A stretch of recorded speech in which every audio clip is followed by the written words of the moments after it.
and let me help you get your body summer ready. At last, technology is available to permanently tighten your skin without surgery. Problem areas such as under eye bags, stretch marks, drooping thighs, and cellulite can be corrected.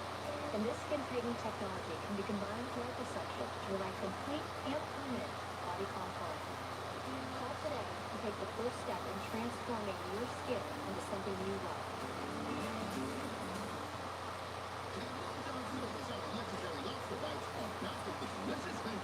Prepared with sturdy buttery goodness and fries of over perfection, they're the perfect delicacy as part of your family feast. Look online at wonton.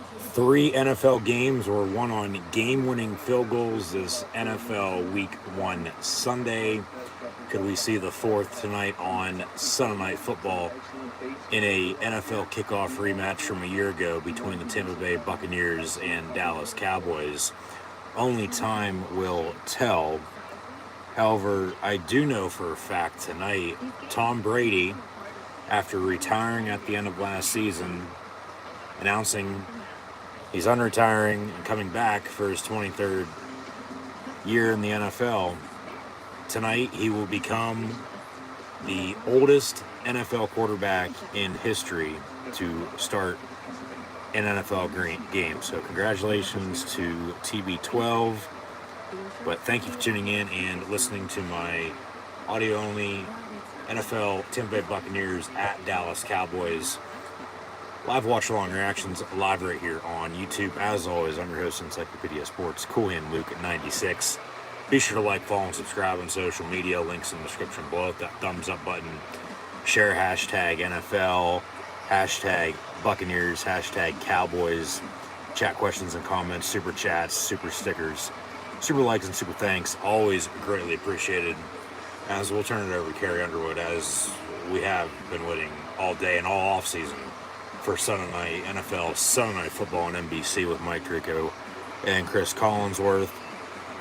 We're live in the Big D, Dallas, Texas, Cowboy Stadium, as the Cowboys will host the Tampa Bay Buccaneers. New head coach Todd Bowles after Bruce Arians retired. Brady also retired, as mentioned, but unretired after a short time away from the game, and he's back. And like I said, he'll with the start tonight become the oldest NFL quarterback in history to ever start a game at the young age of 45 years and 39 days, surpassing, I do believe, George Blanda, if I'm not mistaken. I'll have to look into that. Don't know that for a certain 100% fact, but pretty sure that's who he's going to surpass. But in the meantime, there we go with Carrie, former winner of American Idol, arguably the biggest star ever from that show, followed by Kelly Clarkson, Chris Daughtry, Adam Lambert. We'll see how much rocking we get tonight on Sunday Night Football. Should be a good game. It's been a wild weekend in football in general. Yesterday in college football, I mean, by God. Crazy, to say the least. We'll dive into that later on, like I said yesterday and earlier today, during those live watch-along reaction streams. Thank you for tuning in then. Thank you for tuning in now. No Collinsworth slide-in. They go straight to him and Tirico just sitting there. But, of course, Al Michaels is now with Amazon for Thursday Night Football. We'll see how their game is this upcoming Thursday. Both the Chargers and Chiefs were victorious earlier, so the game will be on Thursday night. Sunday night, though, tonight, the Buccaneers, Cowboys, Monday night to follow tomorrow with Denver and Seattle. But take care of business here. Should be a good game, like I said. I mean, came down to the wire. Game-winning field goal for Tampa to win it, to start off their Super Bowl defense last year. So, come full circle, sort of hence why I just thought of that now. Didn't do that on purpose, but all the game-winning field goals we've seen. Last year, it was the return it felt like of the run game and playing good defense in order to win.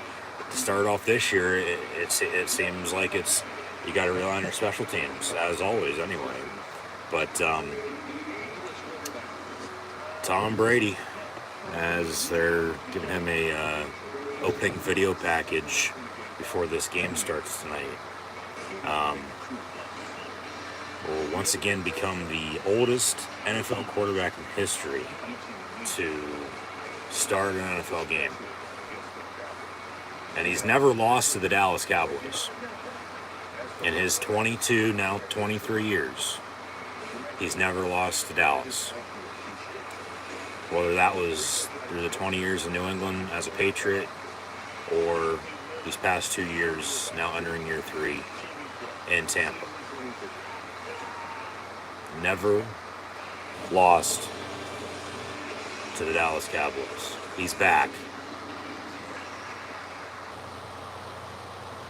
Buccaneers, Cowboys coming up next on Sunday Night Football.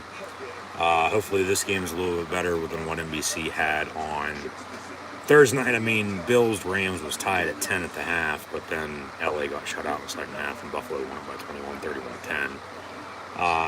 Might as well in the meantime, since we got some time, and we'll probably do the same anyway coming up at halftime, because we'll have first half stats and scores then. But I guess we can recap this NFL Week 1 from this 9/11 Sunday, a date in which we will never forget. But also tonight, as I mentioned yesterday, earlier, once again, with how hectic, chaotic college football season's been thus far, along with the NFL today, we're going to recap the first few weeks of the college football season. It'll be week 0, week 1, and week 2 from this past weekend. Games on Friday and full slate yesterday, and then we'll preview next week. We're going to recap the NFL here shortly as well, but we'll preview NFL Week 2 tomorrow night during Monday Night Football and WWE Monday Night Raw, so be sure to tune in then. As the upcoming schedule is right now, and like I said, if you tuned in on Thursday for the NFL kickoff, thank you. If you tuned in yesterday for some college football action, or earlier this afternoon for an NFL overtime game that almost ended in a tie. We did have a tie game though with Indy and Houston, but we could have had 2 also end in the same exact score. But just thank you as always for tuning in. If you did then on Thursday, yesterday, or earlier, including now, be sure to tune back in tomorrow though for Monday Night Football and WWE Monday Night Raw, including on Thursday for Chargers Chiefs, next Saturday and Sunday, and Monday as well for college football and NFL action. But been a long ass weekend. It's football season now, so had games yesterday from high noon to about 2:30 in the morning this morning, and then the NFL kicked off at 1 o'clock in the afternoon, 1 a.m. Maybe for somebody overseas, if they're 12 hours ahead. I don't know what countries would be 12 hours ahead of the U.S., but that's for the viewers to check out and let me know. I got better things to do and watch, like Sunday Night Football, and we're getting back to it here in a minute. But yeah, earlier today, the Saints beat the Falcons 27-6 on a game-winning field goal. The Steelers beat the Bengals 23-20 in overtime on a game-winning field goal. And the Browns also defeated the Panthers 26-24, I might add, on a game-winning field goal. We had the Colts and Texans tie at 20 in overtime. The Titans almost won on a game-winning field goal, but they missed it as time expired, so the Giants with a 21-20 win.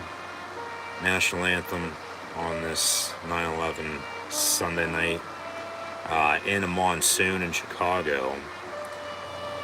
The Bears defeated the 49ers 19-10. Philly hung on to win after Detroit came back and scared them there a little bit, 38-35.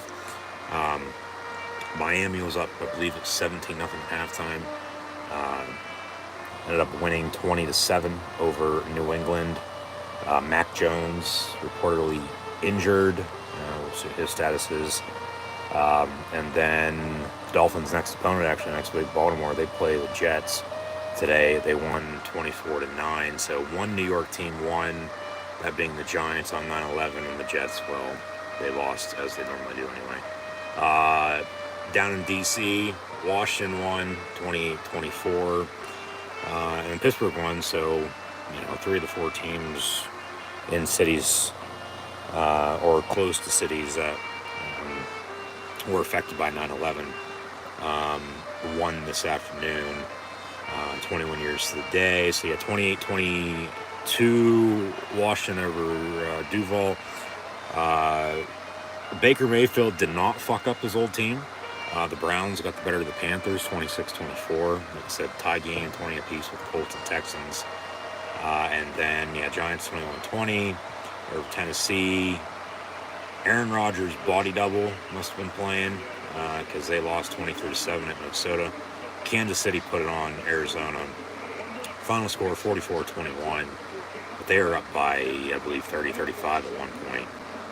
CBS actually switched this over, in my area at least, to Chargers-Raiders, in which LA ended up winning 24-19. Of course, this is all after Bills Rams this past Thursday night, 31-10, your final score there. And now Sunday Night Football, followed by Monday Night Football. Tomorrow night, Broncos, Seahawks. But we got Bucs, Cowboys tonight on Sunday Night Football. Tirico, Collinsworth, and Melissa Stark on the call. Like I said, hopefully this game will be a little better than the game they had on Thursday night. But, of course, that's why they play the games. This game last year came down to the wire. I mean, it's hard to pick against Tom Brady. Dallas Cowboys are the Dallas Cowboys, Seems like they're in it, but then in a big game, especially at the start of the year or come playoff time, that's a big L in the win-loss column. So, I mean, anything honestly could happen tonight. They could split this home-and-home series, basically, even though they're NFC opponents, and they can play any point in time throughout the year, including the playoffs. So it looks like Dallas is getting the football. So, Tampa won the toss, deferred. Okay, so they're on to kick off. Dallas back deep to receive. And, Turbin was in the USFL. Dallas signed him mid-July or before camp, and he made the 53-man roster, so he's back deep to receive. And we're underway on Sunday Night Football for the first time this year from the goal line. And Turbin gets to the 13-yard line. So 1st and 10, Dallas. From there, we'll meet the offense. Dak Prescott, Mississippi State. They won last night. That game was one of the 2 games that, along with Baylor, BYU, that went to double overtime, did not get over until the wee hours in the morning, like the middle of the night, morning, 2:30, 3 o'clock. We are. But Dallas going to line up out of the gun, left to right across your television screen right there on the dial. And Prescott complete. Dalton Schultz to the 22, so about a 7.5, 8-yard pickup, 15 seconds in. And got established run game with Zeke, of course. No more Amari Cooper, but they have the weapons still. Schultz at tight end. He's really been their tight end since Jason Witten retired. Got a 2nd and 2. Of course, Tony Pollard's behind Zeke if need be. Run it, 2-headed backfield, if you will. Zeke gets the carry to the 27, 1st and 10, Dallas. But, of course, he's still got at receiver for these Dallas Cowboys that Prescott's going to get the football to tonight. And CeeDee Lamb, who they drafted in the 1st round recently out of Oklahoma. Noah Brown, a former Buckeye, of course, has been propelled to a full-time starter with no more Coop. Jalen Tolbert as well. What the fuck is going on? They try to run an end around, and that could have been a disaster. I mean, it was, but it could have been way worse than what it was. Should have been a fumble back at the 15-yard line, and then a goal to go for Tampa right off the bat. Yeah, I don't know what the hell that was. Mike McCarthy, Kellen Moore, Dan Quinn, your head coaches, coordinators for the Cowboys. What kind of fucking helmet and face mask is that by Ezekiel Elliott? Looks like a damn NASCAR driver mixed with an astronaut. But remember, they still got Michael Gallup too. And they signed James Washington, but he's injured. And then, yeah, thank you, Mike Tirico. I swear to God, I'm fucking bugged. Turbin, they signed him after the USFL got done. As some players from that league this past spring and summer did end up making some active rosters, him most notably because, well, he was basically an MVP in the USFL this past year. Good receiver, good returner. That pass over the middle going to be caught by CeeDee Lamb. And they'll move the sticks out towards midfield and a first down. They'll go hurry up here from the 47, toss near side. And Zeke gets out past midfield to about the 47. Yeah, second down, about 4, I'd say. Yeah, what's up with these helmets? I know they were changing, but I didn't think they were changing that bad. It doesn't even look like a fucking football helmet.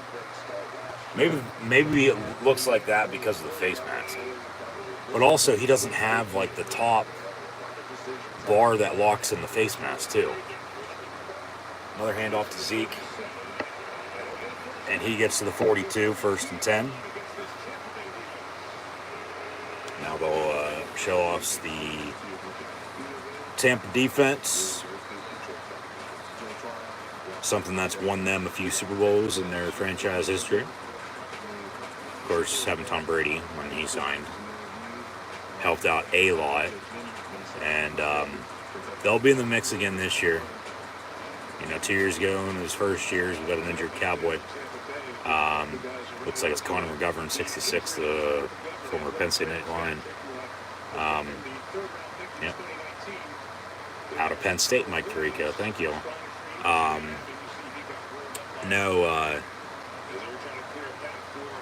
His first year they were a wild card. They had to go on the road 3 straight games and then got the Super Bowl in their own home stadium and won it against Kansas City. And then last year they won the division and then lost in the playoffs to the eventual Super Bowl champs in the LA Rams.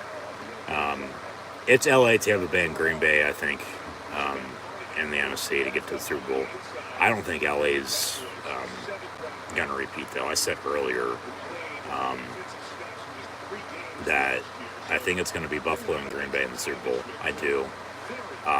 Flip a coin, though, between the two bays, Green Bay and Tampa Bay, because it's hard to, like I said a little bit ago, too, it's hard to pick against Tom Brady, especially with as many trips he's made to the Super Bowl and how many times he's already won. So, and coming back for one more year, potentially maybe a couple more, go out on top. Yeah, so we'll see. But from the 42, first and 10, slant over the middle, incomplete, no penalty. Defensive hold, pass interference, now 10 for Lamb. Second and 10. But, yeah. It's week 1. Dallas is normally in a primetime game. First week of the year, too, honestly. Last year they were on a Thursday night. Here they are tonight on a Sunday night. The year before that, I believe they were on a Sunday night when they opened up SoFi Stadium out in LA. They took on the Rams.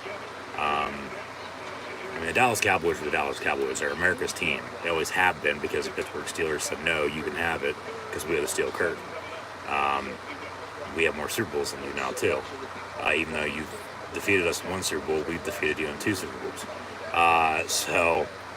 In Dallas, they haven't been back at the promised land in, 25 plus years at this point. But yeah, the Cowboys are the Cowboys. We'll see how Zeke plays this year. Because honestly, I think if he has not necessarily a bad year, but a average or below year at running back, he's not going to be back as a Dallas Cowboy next year. They'll move on.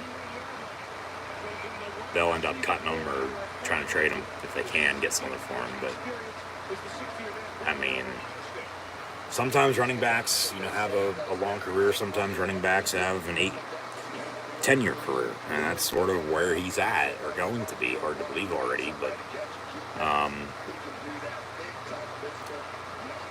yeah. Noah Brown on the reception. Is something up with Chris Collinsworth's voice? Is he sick? My voice is shot from earlier. I mean, hell, Steelers were on for, it seemed like, 10 hours. Nobody wanted to win that game. But about, I don't know, 2.5 hours off or so in between those early games and this, with watching the 4 o'clock games too. But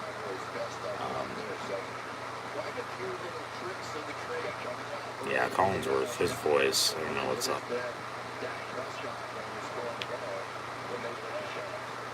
He's trying his best, you got to give him credit. But here's a guy in Dak. He'll pass incomplete, 10 for Lamb on a bubble screen. Deflected, almost picked off. Incomplete, 3rd down and 11.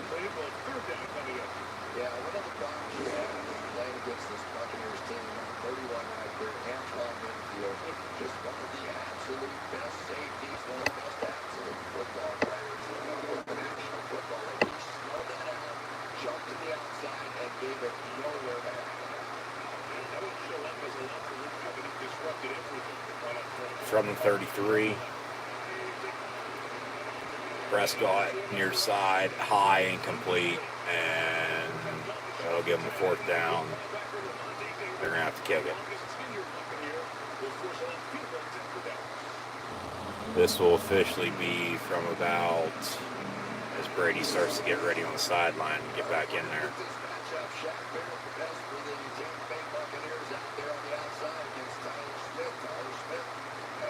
Almost a 50-yarder, it looks like. Where'd they at anyway on the field?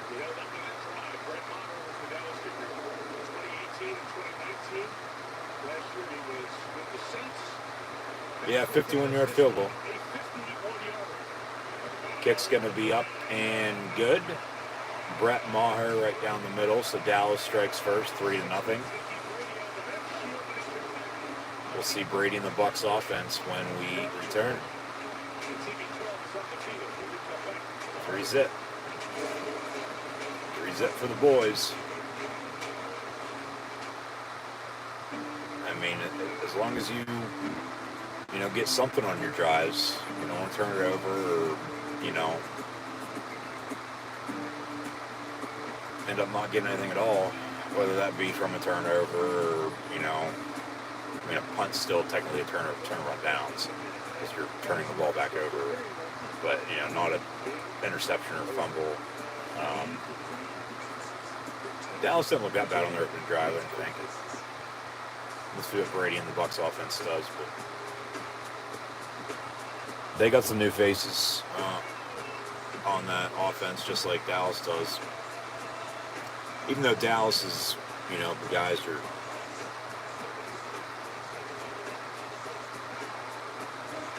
veterans that have been on the team, they just haven't been necessarily put in this spot, say as a starter. They've played, but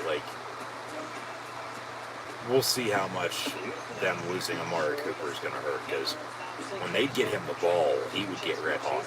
I guess he had a good game earlier in Cleveland as a Brown against the Panthers, but CeeDee Lamb's their number 1 receiver now, basically, with Zeke and Pollard at running back. And you got to be able to run the ball, play good defense, but when you have a 2-headed backfield like that, you definitely better be able to run the damn ball. And Pollard's good in the return game too. So, and that's going back to what I was saying about Zeke, that potentially this year, not necessarily a bad year, but even more so than not, average or below average year for Zeke. I don't think he's going to be there next year. Well, you have Tony Pollard already behind him. They can, move on and, save some money going back to the deal when they extended him when he, held out during camp in the preseason a few years back in Cabo. I didn't think then they should have re-signed him because, I don't honestly think Zeke's that good of a running back. But when he is good and putting up some good numbers, like the Cowboy offense, as long as they can block up front for him, they do seem unstoppable. But then, Prescott, I don't know if it's the Cowboy curse, if you want to call it that, or what, but when everything's going good for Dallas, it seems like something's always going to pop up, though. Whether it be drama, whether it be, just not playing good one game and then the season's down the drain, or, however you want to put it. Yeah, I got a couple more Penn Staters on this Buck offense. Chris Godwin's back after an ACL injury, and then Donovan Smith going to protect Brady's blind side. But, like I was saying, they got a couple new faces on offense here for Tampa. Lenny Fournette seems like he's dropped the weight that he put on, and they'll tote the rock with him, but they can't even get a snap off without getting a penalty call against them. False start, 5 yards. They'll replay down, 1st and 15 for the Tampa Bay Buccaneers. So you got Tom Brady, you got playoff Leonard Fournette, but then at receiver, Evans, Godwin. They signed Julio Jones. Gronk retired, so Godwin on a bubble screen near side, and he gets a big first down pickup for a good 15, 20 yards down the near sideline, 1st and 10, Tampa. But no more Gronk. They still have Cameron Brate. They got rid of O.J. Howard. He went up to Buffalo. They cut him. He's now in Houston. But then they did sign Kyle Rudolph. And remember, this team ain't coached by Bruce Arians anymore. It's Todd Bowles' gig. Byron Leftwich is still your offense coordinator, but Bowles get another shot at being head coach of the league after his debacle with the Jets. But the Jets are the goddamn New York Jets for you. And talking about drama, well, they lost with Joe Flacco, the starting quarterback today at home, against the Ravens because Zach Wilson is injured and got hurt doing her mom. So, big first down pickup for Godwin. They get 2 yards, make it 2nd and 8 at the 46. And number 6, Julio Jones, the former Falcon and one-year member of the Titans last year, goes the motion. Evans on the reception for 34, another first down pickup. So Brady's 2 for 2 for almost 50 yards passing already. So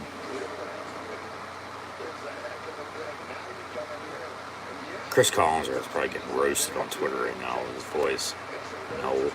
How his voice is so shot. He did call the game Thursday night, but unless he's getting sick or sucked off Tarico or somebody else for the game, honestly, who the hell knows? Maybe himself. 1st and 10, handoff. Fournette gets inside the 30 down to the 27, though, the 2nd and about 3.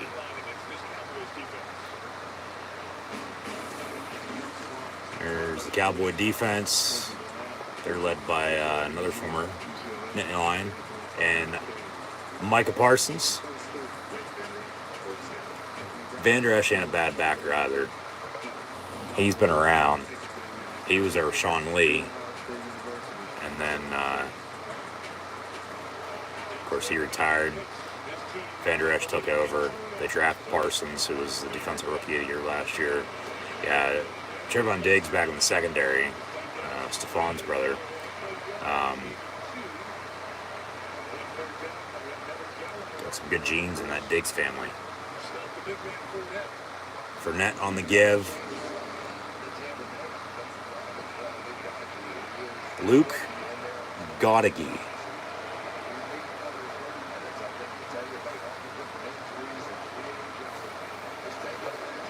What a name for that left guard of the Bucs. If you know, you know. From the 25, 3rd and 1 for Tampa. Brady going to hand off for net, and nowhere for him to go. He's going to lose 2, and they're going to have to kick a field goal. So they had a good drive. They had a better drive, I thought, than Dallas did. Dallas was a little longer, a little bit more balanced. Tampa had a couple more bigger plays, but then at the end of the drive, both drive stalls, and here comes Philly again. Dallas had a 51-yard field goal. This will be from about the same, 50-51,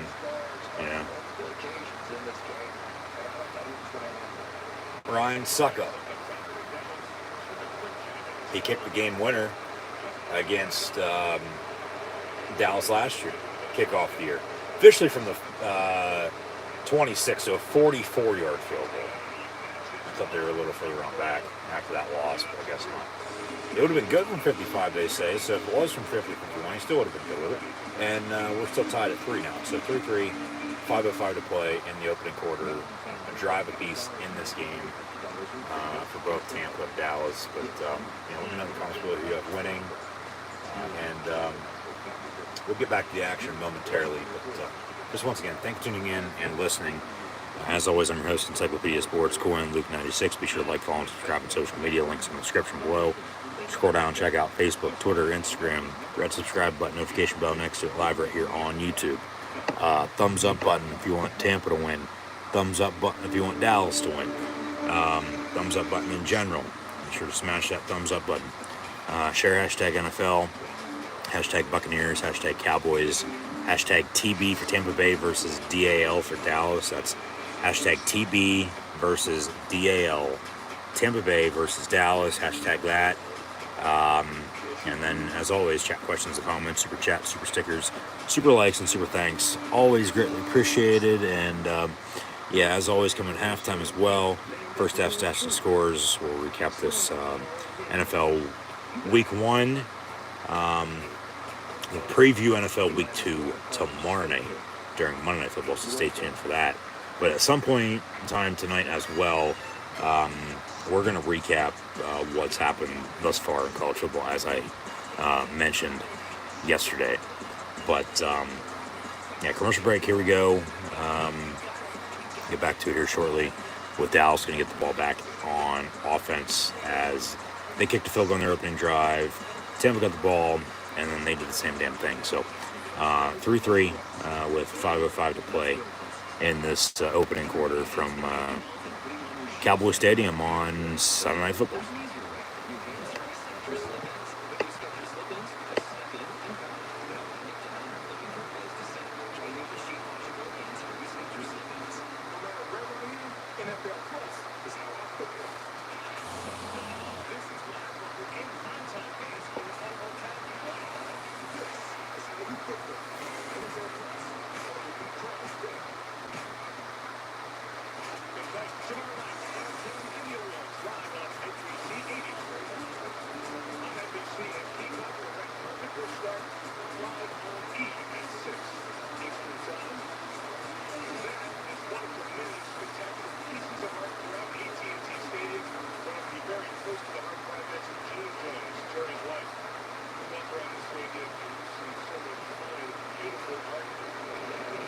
Touchback on the kickoff.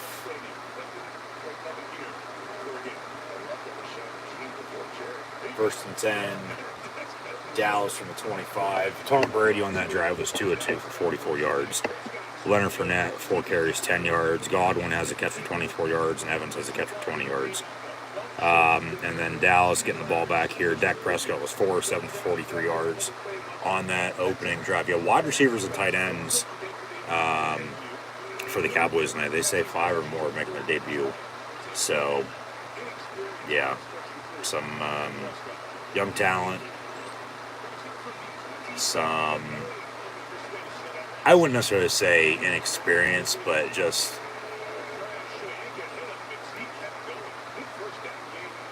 you're obviously in the NFL for a reason. You just haven't played for the Dallas Cowboys. Not to this point, until now. So, until they can put it all together, it's going to take some time. Elliott, 5 for 27, make that 6 for 34 now. after a 7-yard pickup there on 1st and 10. And then CeeDee Lamb has a catch for 16 yards. Houston, 1 of 11. Brown, 1 of 9. And Dalton Schultz, a catch for 7 yards. Prescott looking to throw again, but we've got a late penalty on the field. So, delay game, or false start, excuse me. Yeah, false start. I'll replay down the second down.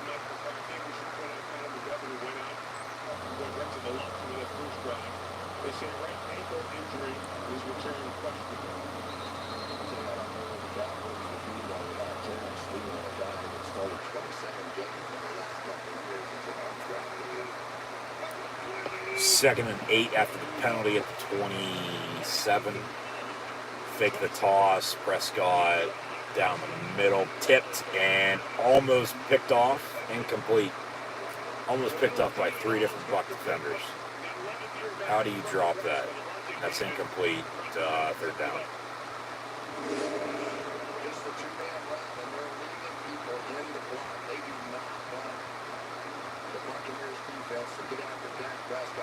I mean, it wasn't a bad throw. It was intended for CeeDee Lamb. It just got tipped. Levante David got his paw up there, and yeah, just tipped it, and then it was almost picked off. So, incomplete, 3rd and 8. Prescott dumps it off, but it falls incomplete. They might say fumble, they'll say incomplete. Schultz picked it up and went running.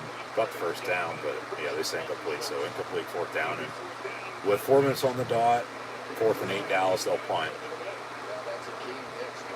Yeah, good pressure. Of course, Todd Bowles is the defense coordinator, now the head coach.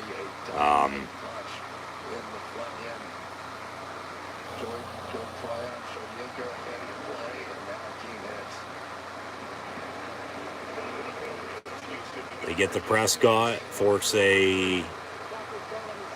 Clock's going to start on the snap. We have a little delay here for whatever reason. Yeah, pressure on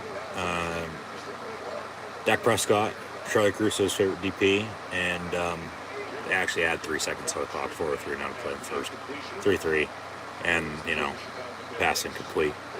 In the ground, so they'll punt, and Tampa getting the ball back. So we'll see what Brady's got up his sleeve here early. And from the 21. About a 10-yard return. 1st and 10 from around 30.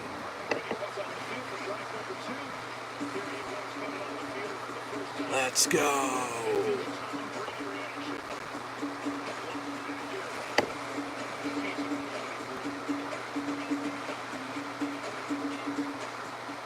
So they'll take another TV timeout here, and we'll get back to the action momentarily. But slow start. I mean,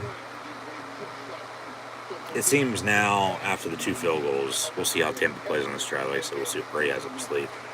But, everybody's settled down. Defenses are starting to make some stops. And, I mean, I feel this game is going to come down to the wire.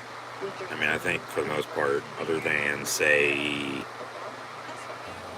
the Thursday night game, which was close at halftime. But then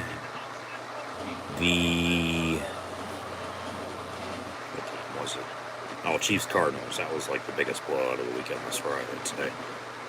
That, and then, I mean, you can't really count Miami, New England, or New York, Baltimore by any means. Everything else has been close. 1-point win, 9-point win, 3-point win, 3-point win, 6-point win, 2-point win, a tie game, a 1-point win. Can't really count Vikings, Packers either because,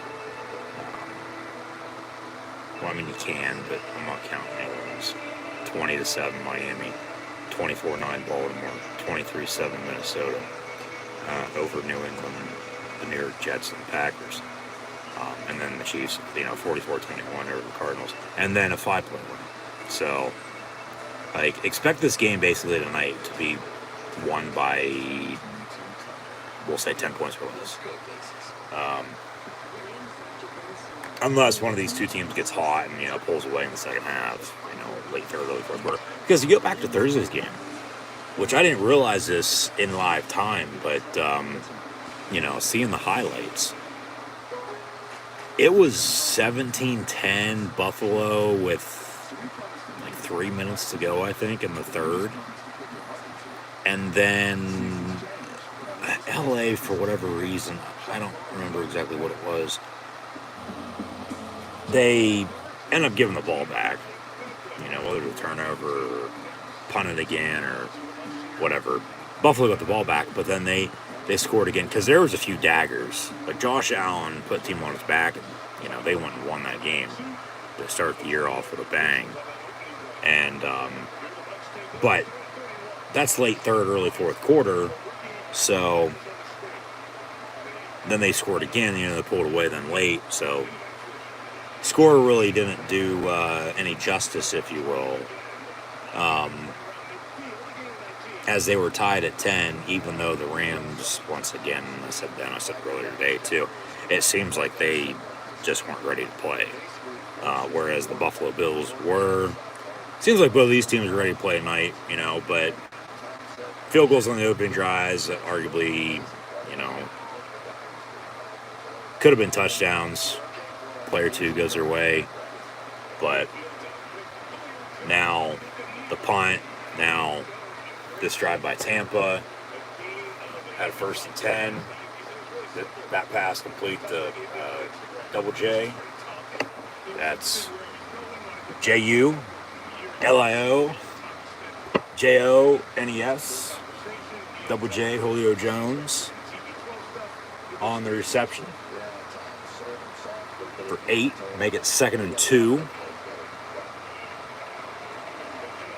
And Fournette gets the carry inside the 30. Good run. Micah Parsons on the tackle.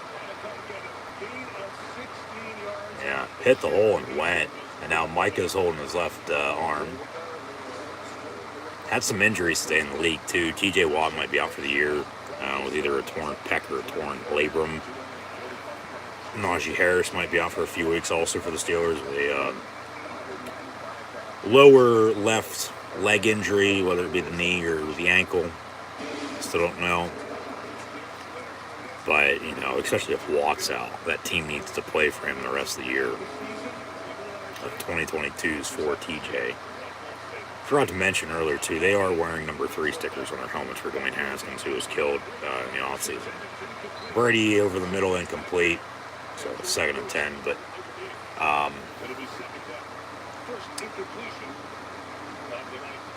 actually had a guy, I forget what game it was, he got carted off in an air cast. Nothing really so far here. I mean, Connor McGovern, they said what? Ankle injury? Questionable to return, but 2nd and 10 now for the Bucs. Brady going to hand off. And Fournette, he gets the 20-yard line. So they're running the ball, well here with them. It's really Fournette.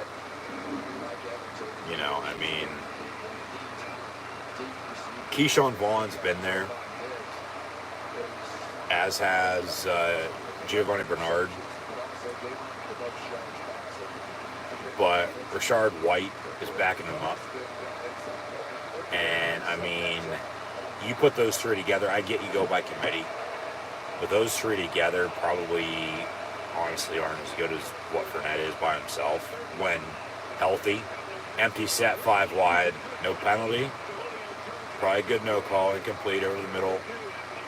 And they're letting him play tonight. I like it. It's a penalty, call it. If it's not, don't let him play. 10 for Jones over the middle on a high post. And, that's a good no call. There was no contact there really from Diggs until the ball hit the ground. And, so incomplete. And Tampa's going to have to kick another field goal here. So rely on your special teams. And this will officially be from about 38, 39, 40.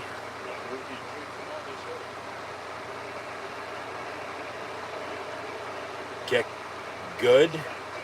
6-3 Tampa Bay. 1:06 to play in the quarter. Dallas with a field goal and a punt. Tampa Bay with 2 field goals. And yeah, like I said, it seems like these teams are, ready to play tonight. But it's just taking them a little while to get going. Slow and steady wins the race. Rome wasn't built in a day. 6-minute game. So get your points while you can. Build off it later. Just, don't make a habit of kicking field goals. I mean, if it comes down to it, and that's how you're trying to win, so be it. But if you can try to punch it in, of course. It seems like both teams are, trying to establish a running game here. It seems like Fournette's running the ball a little better than Zeke is. 6 carries, 32 yards, but one of those was like 15, maybe 18. Whereas Zeke, 6 of 34. Prescott's 4 for 9 for 43 yards. Brady 4 6, 71 yards. No pressure really. Neither quarterback's going down the sack. No turnovers yet either. But yeah, both these teams, honestly, player-wise, for the 53-man roster, aren't what they've been the past 2 years. So until they click, if you will, and sync up, it's going to take some time, and especially this week 1. There were some plays earlier by a few different teams. It's like, how the hell didn't you connect on, this or that, whatever it was? And then you think about it, like, okay, well, maybe reasonings aside, this came up, this happened on the play, like, you just got to trial and error, if you will, because later on in the year, they should be making those plays. And then if they're not, well, honestly, at that point, unless, you have a name and you've been around, and that's why you're in the spot you are, honestly, you probably shouldn't even be playing at that point. And that's why there's 53 on the roster. That's why there's a practice squad. That's why there's a trade deadline. That's why you can, sign guys as teams did in free agency and still can, of course, along with the draft. And, yeah, here we go. Number 9, Turpentine. 101 to play. Got a flag on the return. Just coming back further to hold or blocking the back. Yeah. Half the distance. 10 yards from the spot of the foul. First down. So where are they starting at now is the question.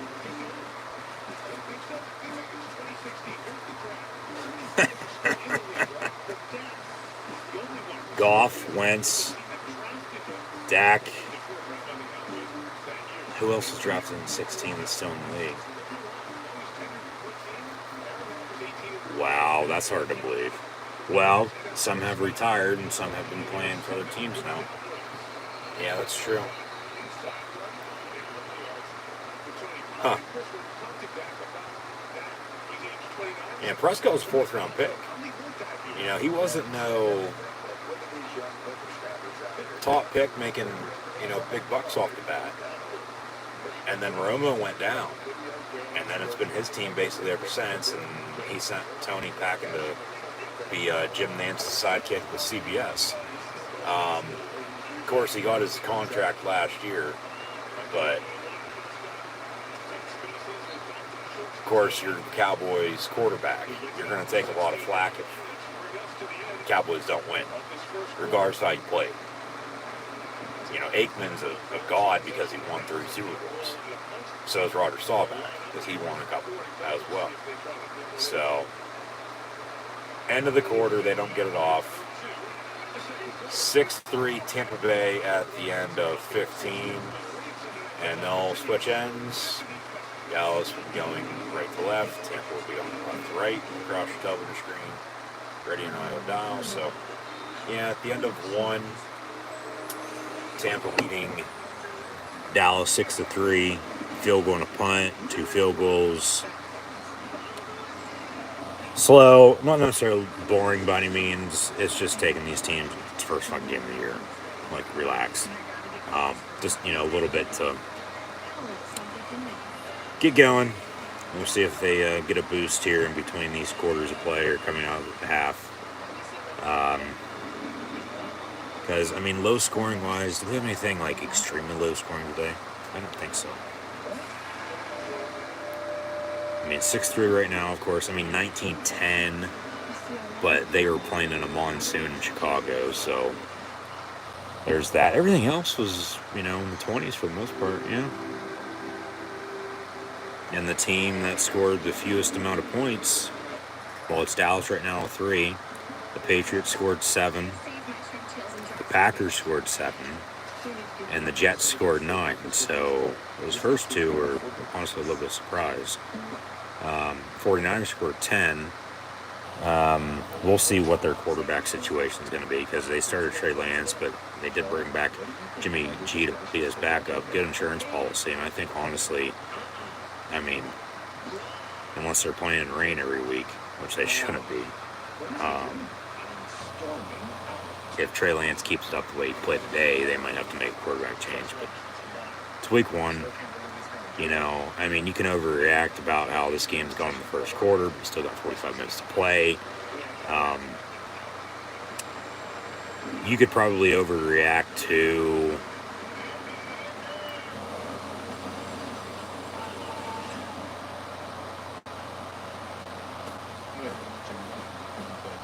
I guess not about anything as I look at these scores. I'm just trying to think. Because, honestly,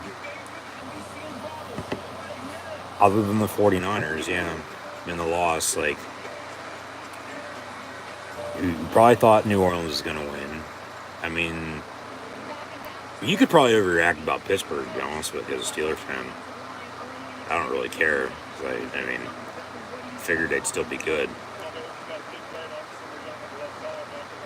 What the fuck's this? We get NFL coach interviews in between quarters now? What is this, the fucking NBA?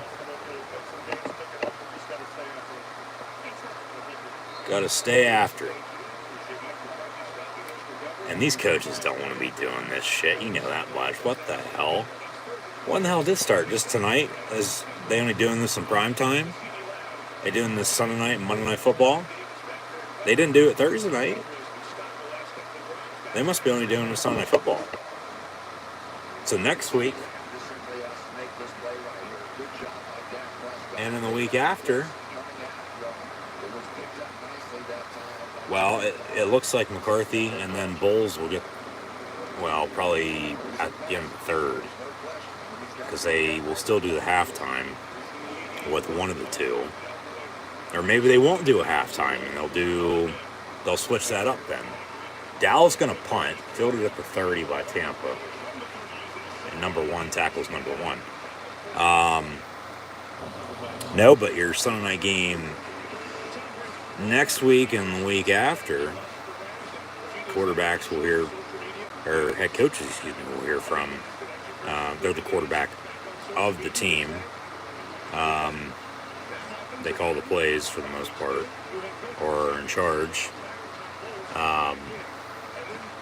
Bears, Packers. So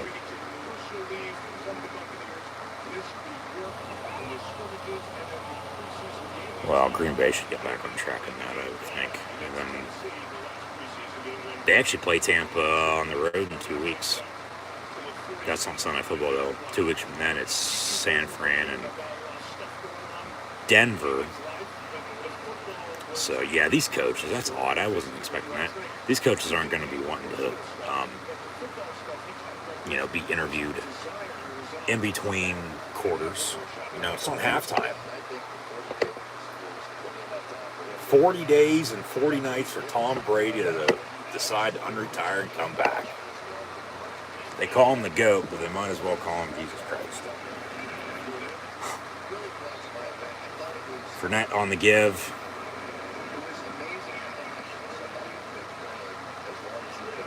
Yeah. And then to retire like that and then to, okay, no, I'm not done yet. I mean, hell, tonight he's already what?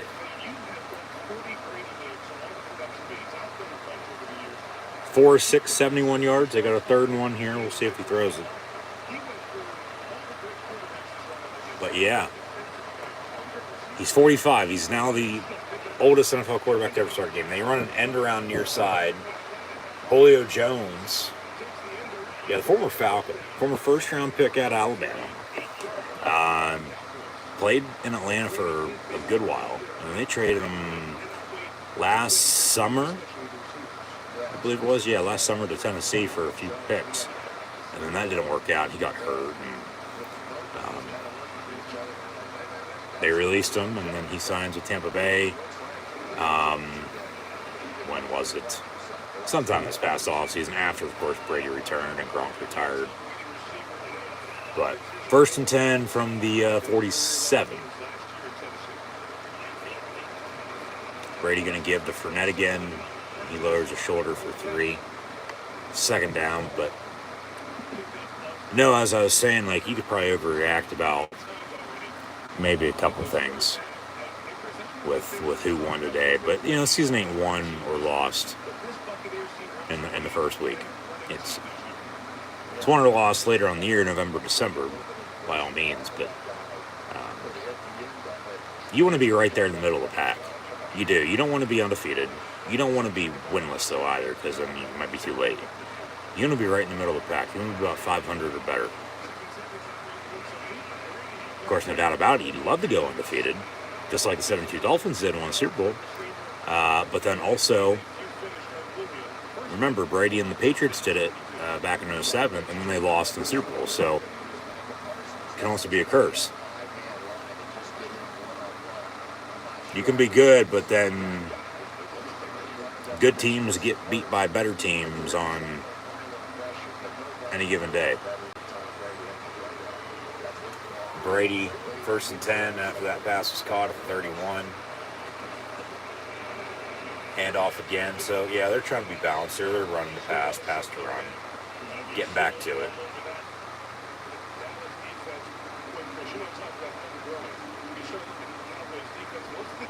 They've drafted. They've brought in themselves, yeah.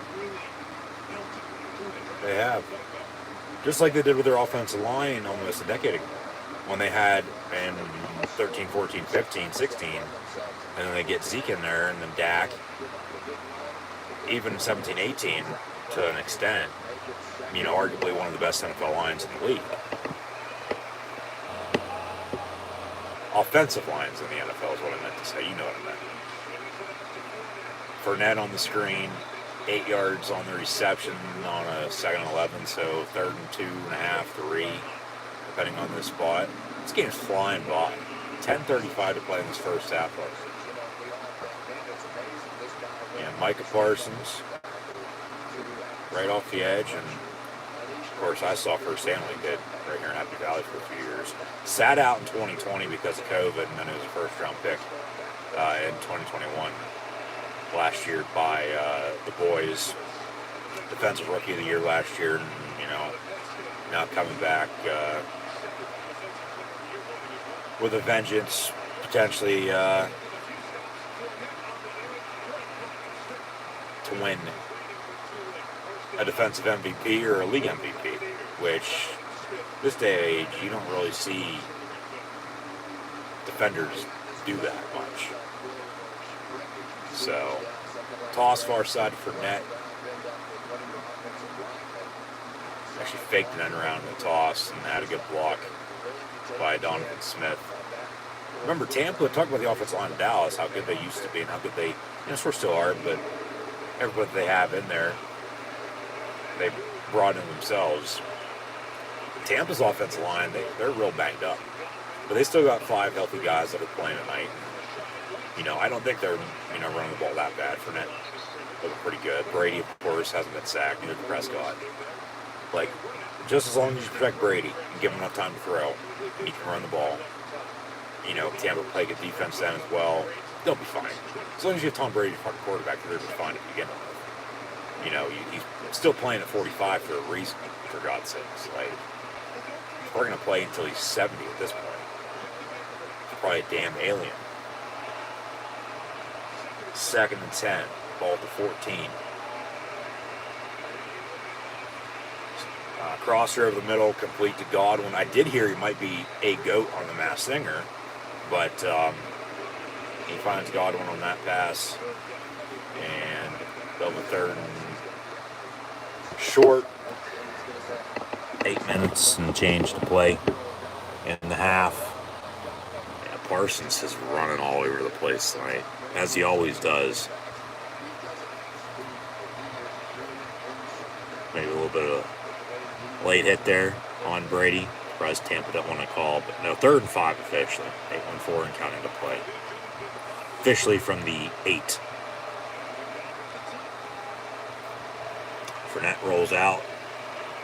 Brady gonna go down the sack. Micah Parsons, you know, time. You knew eventually it'd get to him. Just a matter of when. Brady a little slow to get up.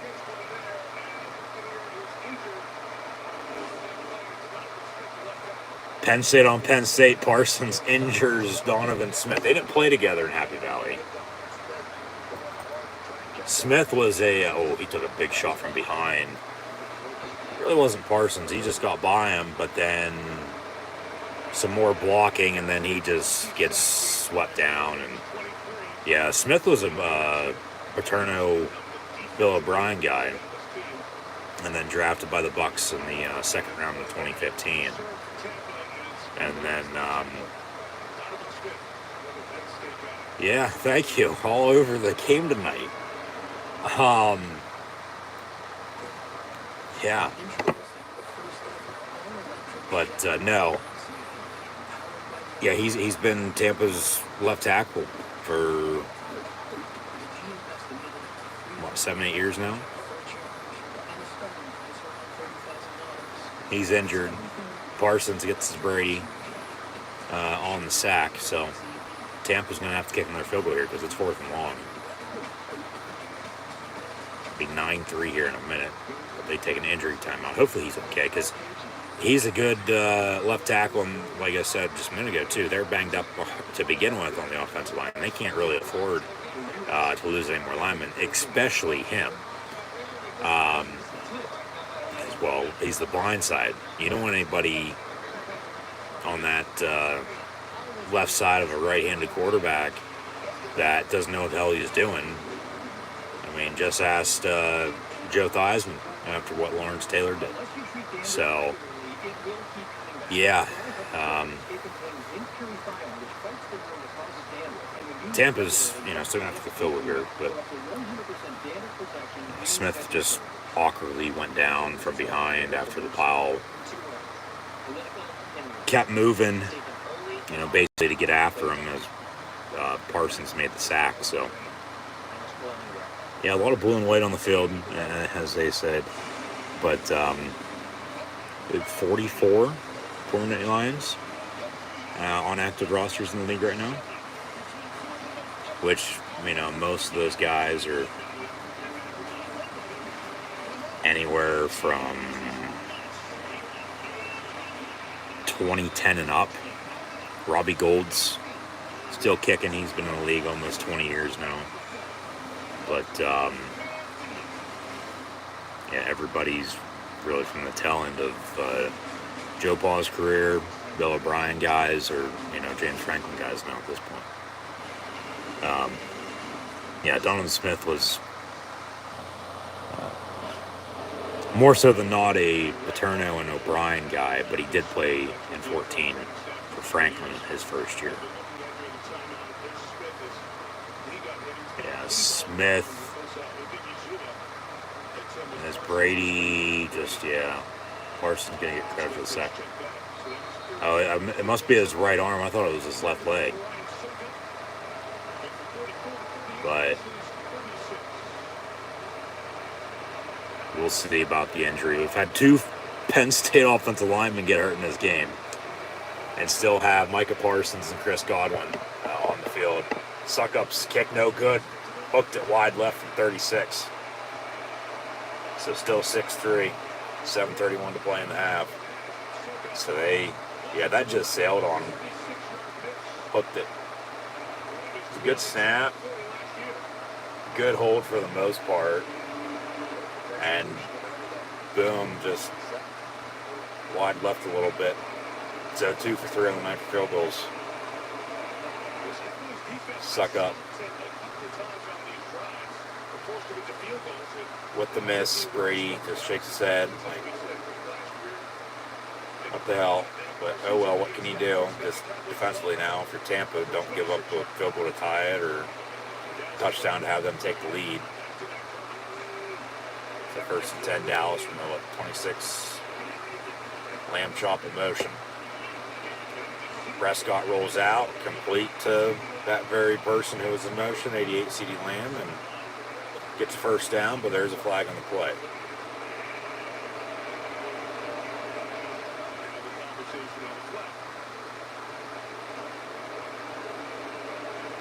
Donovan Smith, as Connor McGovern went into the locker room, he does the same. Got a pass interference on the offense. They're going to take that pass off board, and they'll replay the down, be 1st and long.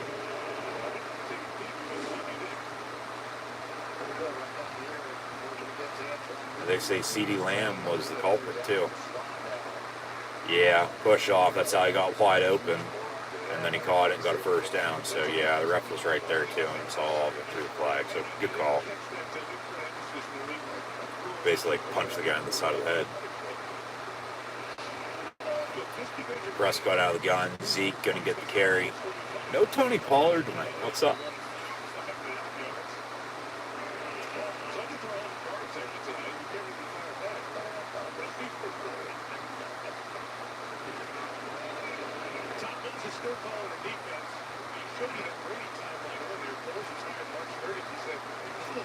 Second and 15 from the 21.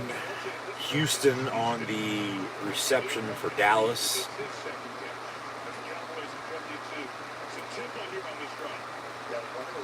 And then Dak's real name is Dakota. I mean, what is this, a geography lesson?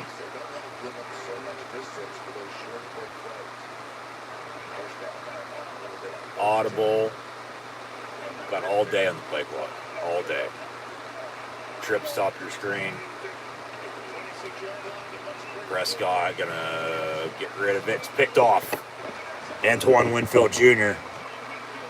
And he gets to the 21, still in bounds, brought down back at the 24. So, danced around there a little bit. But his dad's an NFL legend. He has a pick in this game tonight, kick off the year. They'll celebrate in the end zone. And after the missed field goal, a few plays later, Dallas turns it over. And Brady's going to set up shop with some good field position. And they're going to try to punch in their first touchdown of the game here.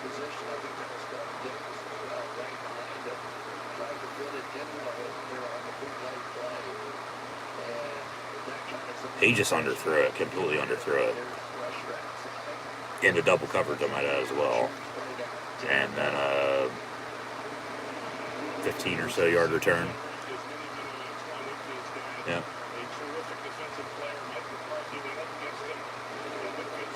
First and 10 from the 23. End around near side, Julio Jones. Julio Jones, first down. I wasn't expecting to see Julio Jones for 2 end-arounds in this first half tonight for a couple first downs. And right there, Fournette and rushing yards for the Tampa offense. But here we are. Byron Leftwich, like I said, still the offensive coordinator. Surprised he didn't get a job this past cycle, but he didn't. Of course, Bruce Arians was pissed off about that. He retired, said it was time to turn it over to Bulls, and Brady under center, going to hand off Fournette. Leonard Fournette going to lower shoulder to 5 and be brought down there, second down and about 3. But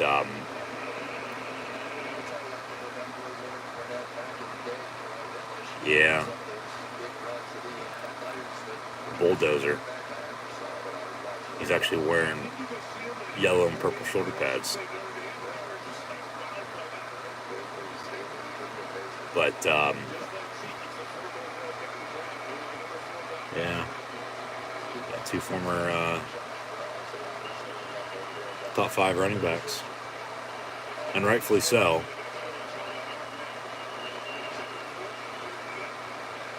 Fournette, the former Jaguar, and then got cut and ended up signing with Tampa. And it's honestly changed his NFL career for the better, because talk about 2 running backs, like Zeke was better off, of course, in that situation with the Cowboys, but I'd say now Fournette is, because even after Brady, Fournette's going to be their starting running back, it seems like. Whereas with Zeke, like I said, he might not even be in Dallas next year. Brady going to go down another sack. Micah Parsons for the second time tonight on 3rd down, sacking Tom Brady. That's Penn State on Michigan. And then forcing Tampa to, kick another field goal for the 4th time tonight. 4 drives, 3 field goal attempts, 2 have been made. Here comes the next one, see if he makes it or misses it. But who would have thought Tampa with 4 drives, and this will be 4 field goal attempts because they can't punch it in. They're lacking, it feels like, that tight end presence by Gronk. He doesn't have his check down receiver to throw to. That field goal is up and good from 29 yards out. So 9-3 when it could be 12-3. What is this, fucking baseball between the Rays and the Rangers? 9-3 Buccaneers on top of the Cowboys on Sunday Night Football. So, yeah, the offensive line for one, they can't stop Micah Parsons tonight. He sacked Brady now twice. But then also, he doesn't have a check down receiver, and running the ball, it's been Fournette, nobody else. Godwin has a couple catches, as does Evans. They're running Julio Jones on end arounds, but especially in the red zone, you would think with Mike Evans and Julio Jones, for God's sakes, 2 guys, a receiver, 6'4", 6'5" apiece, jump ball or 2, they'll come down with it. Jones does look odd in a Buccaneer uniform because so used to still seeing him in the Falcon uni. Last year, Tennessee, that really didn't work out, like I said, because of injuries. And then, now he's signed with Tampa. Just gives Brady another weapon, but he really hasn't thrown to him. They've handed off to him. But, we'll see how Dallas responds off the turnover. Of course, the interception, Tampa drives and capitalizes off of the field goal. But a couple minutes to play here before halftime, 2-minute warning to come as well.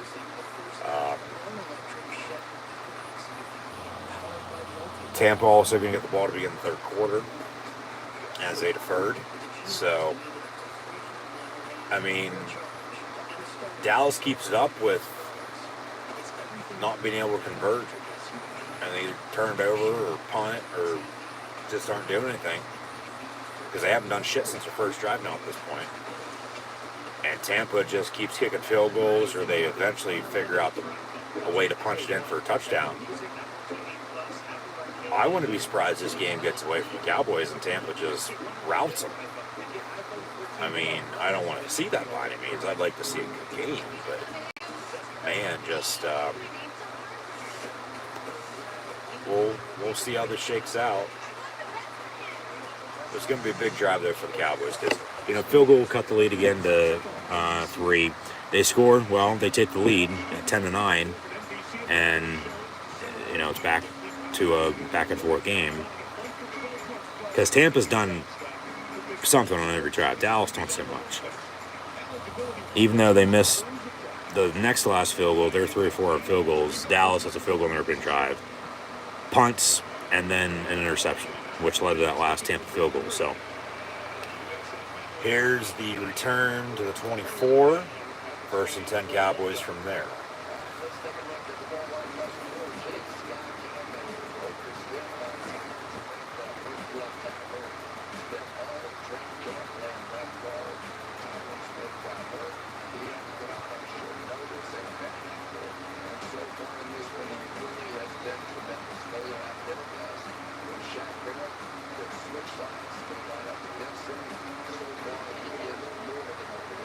First and 10 from the 24 for the Cowboys. Tampa jumps off sides. All right. I actually say false start. Well, Cowboys can't be happy about that. He clearly jumped off sides, but unless they show a close-up replay that he actually moved, well, then there's that.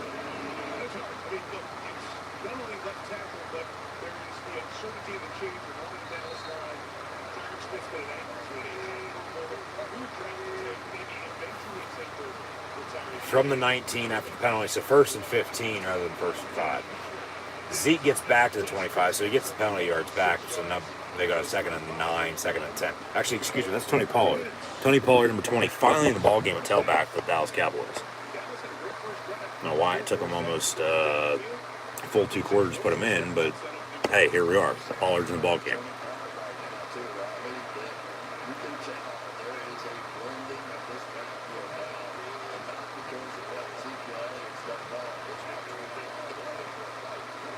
Dak gonna option, and then he keeps it for himself and dives at the 38.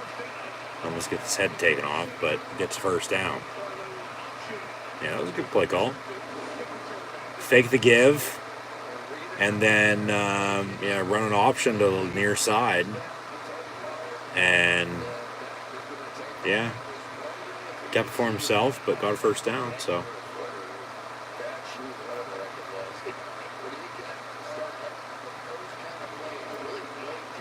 From the 37, Prescott. Down the middle, incomplete, the first down marker. That was intended for number 87, the former Badger, grandson Barry Alvarez, Jake Ferguson. We also have another former Big Ten tight end on the roster. And number 89, Peyton Hendershot from Wilmington, Indiana. Pollard in motion.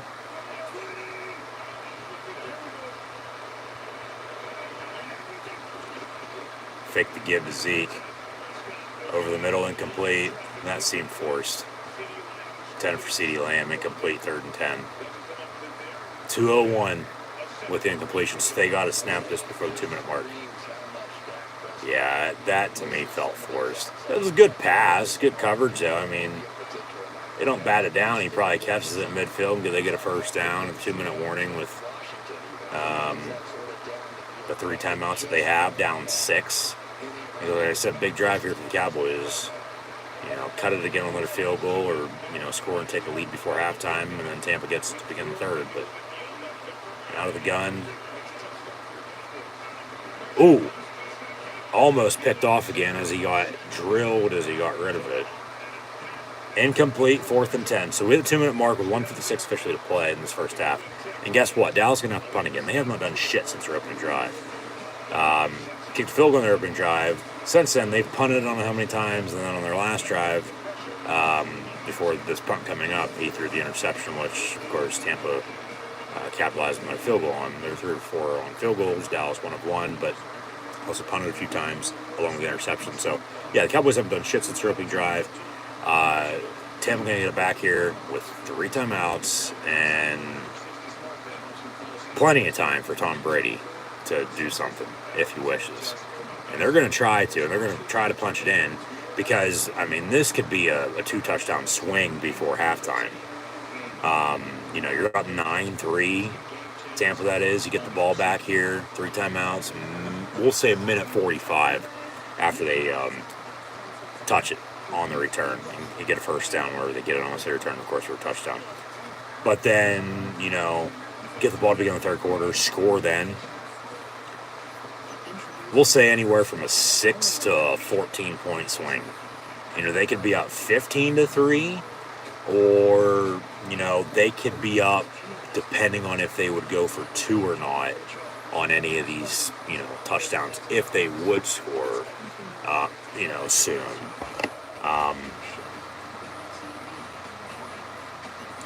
20 to 24-3, give or take. So,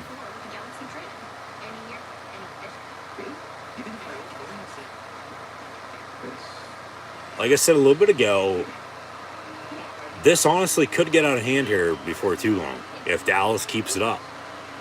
And for the time being, they're keeping it up because they're playing like absolute shit. But they are the Dallas Cowboys, though, too, so what do you expect?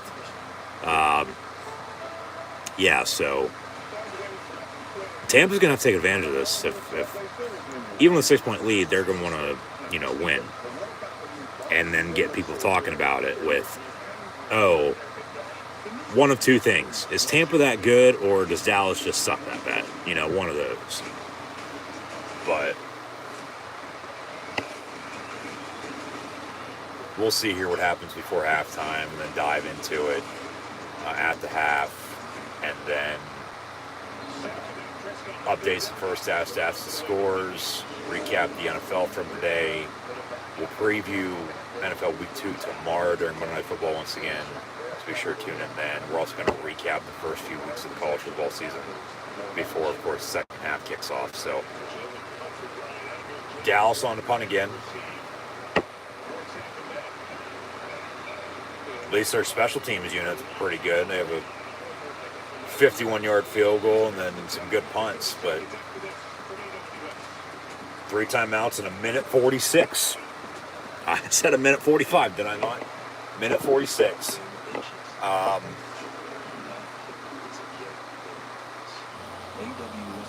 like I said, that's plenty of time for Brady. Plenty of time.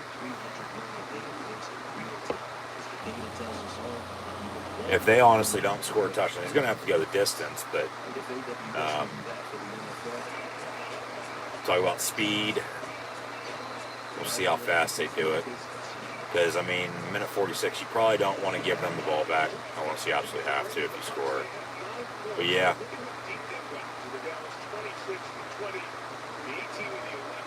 Yeah, each time they've gone closer to the end zone. So maybe 5th time's a charm. Finally punched in. They got 90 yards to go, though. 3 timeouts, minute 46. Use the sidelines. Minute 46 like 5 minutes. That's a fucking eternity. 55, Van Der Esch, as the mic says, Brady, pass near side, complete to Godwin. And he gets to the 16 for 6. He's going to come out and get a drink of water, I guess. Looks like he's cramping up. It looks like he's cramping. Yeah, he did blow his knee out late last year, but he's back healthy. He's all right. Brady, dump off, and Fournette tackled at the 20. Going to be just short of the first down. They won't hurry up. It might have, skidded, but under 2 minutes you can't challenge, and they didn't, buzz down to review it, so they got away with that, it looks like. Over the middle, Cameron Brate. Okay, get the tight ends involved here. First down out past 20 now, around 23. Still got 3 timeouts in a minute 2 and counting. They're in no hurry. Under a minute, here we go. From the 23, Brady going to go deep near side.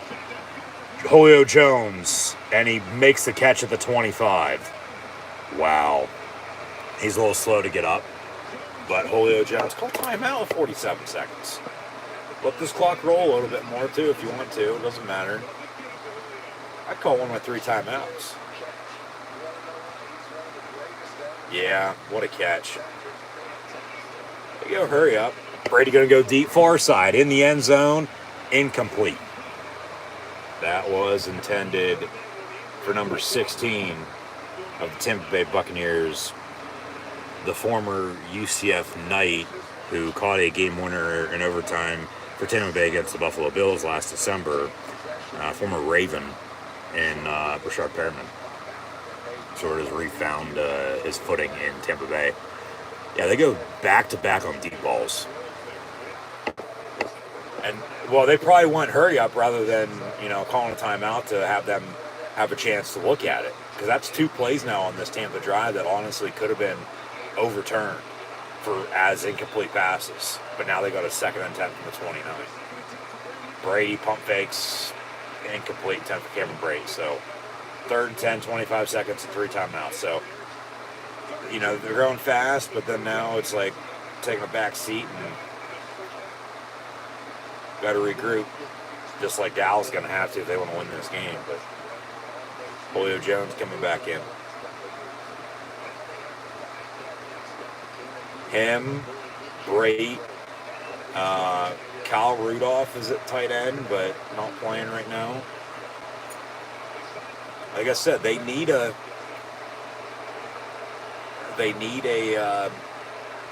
check down guy for him. He's missing his tight end, and Rob Gronkowski.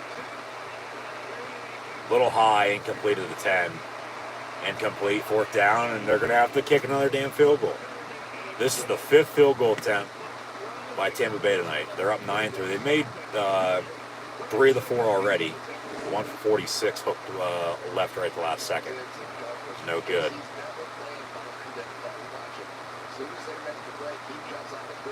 Refs were letting them play. That was a defensive hold. That might have been a little bit of a late hit.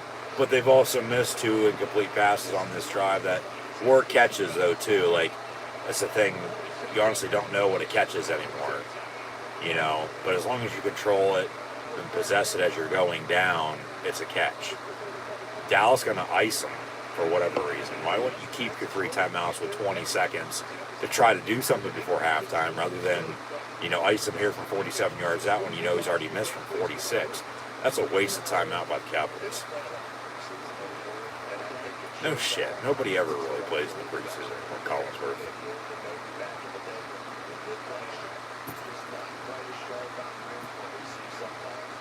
Yeah, it takes about a month to get flowing.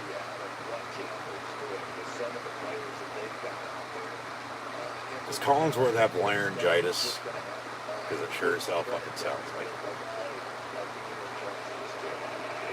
it. 47-yard field goal. 3 of 4 on the night. The miss was from 46, though.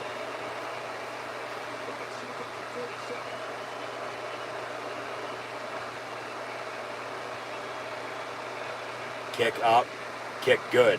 12-3 Tampa. Should be 15-3 Tampa. Once again, I'll say it.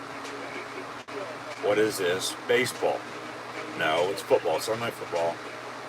It's not the Rays. It's not the Rangers. It's the Buccaneers and Cowboys. 12-3. Field goal. Field goal.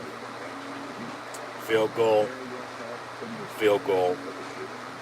Field goal. With a missed field goal. And punts, punts, punts, punts, and a Dallas interception. That's where we stand as we near halftime. Got about 20 seconds or so before half. And Dallas can get it back with 2 timeouts. It doesn't seem like they're going to do anything. We'll see, though. I don't know why you wouldn't want to, other than, hoping you don't turn it over. But then Tampa's going to get the ball to begin the 3rd quarter. So I'll go back to saying Dallas still has not done shit since their opening drive. Because they honestly haven't. Tampa really hasn't done much either, but at least they've been able to get in field range and kick 5 field goals and make 4 of them. And that's why they have 12 points. So, yeah, 12-3 is your score here. Just prior to halftime with the Buccaneers on top of the Cowboys. And tonight's Sunday Night Football opener. And next week, like I said, Bears, Packers, and the week after, 49ers, Broncos. I don't know the next time, honestly, I'll Sunday Night Football I've watched along reaction stream. I have to look at the advanced schedule after that. I know Thursday Night Football, it's basically every week until mid-October, as is on Saturdays for college football, but then at least one NFL game on a Sunday, and Monday nights for a few weeks. So 14 seconds officially. 12-3 Tampa. Yeah, Dallas fans are probably clamoring for fucking Jason Garrett to go back the way McCarthy's coaching. But just wait. Sean Payton will be the head coach next year.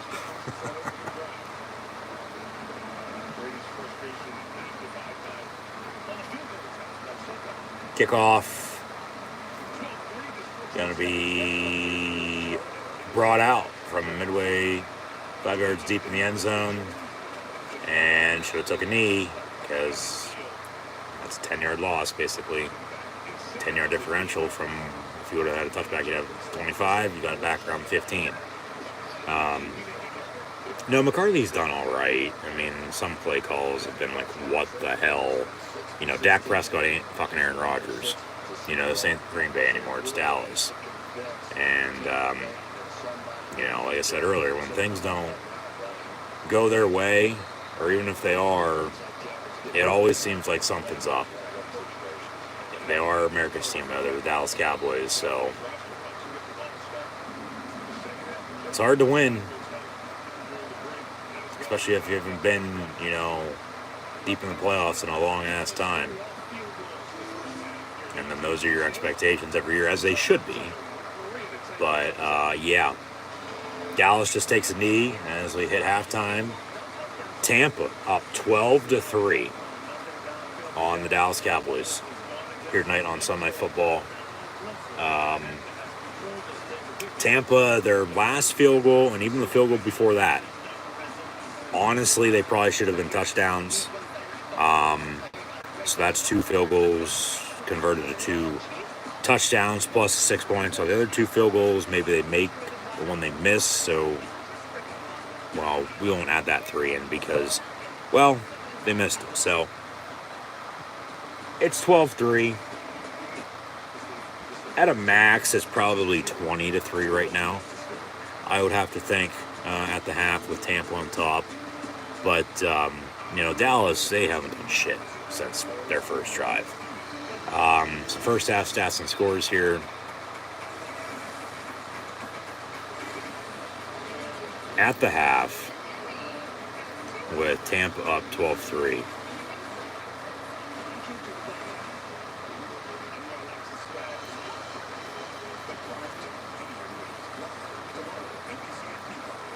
Dak Prescott 6-16 for 53 yards passing and an interception.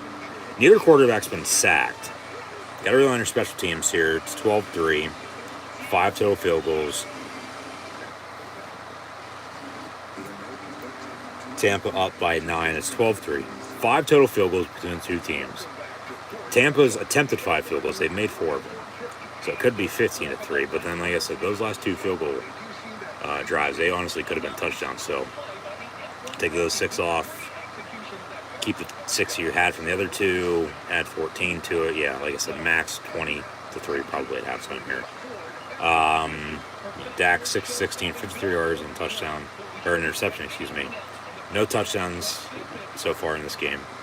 Maybe we'll get the first game of the year with no touchdowns. Just like South Dakota State, Iowa last week in college football. 7-3 win.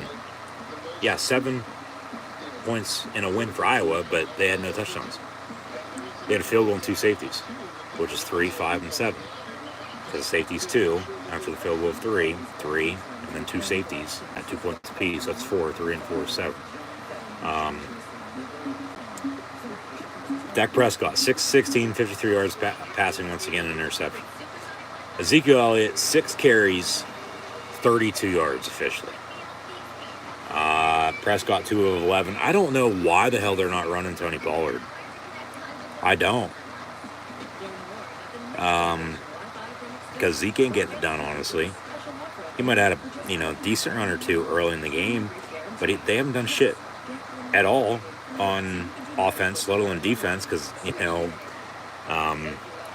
Tampa's been able to drive and kick field goals. Micah Parsons has a couple sacks. That's probably the only good thing going for him. Yeah, I don't know why the hell they're not getting the ball to Tony Pollard.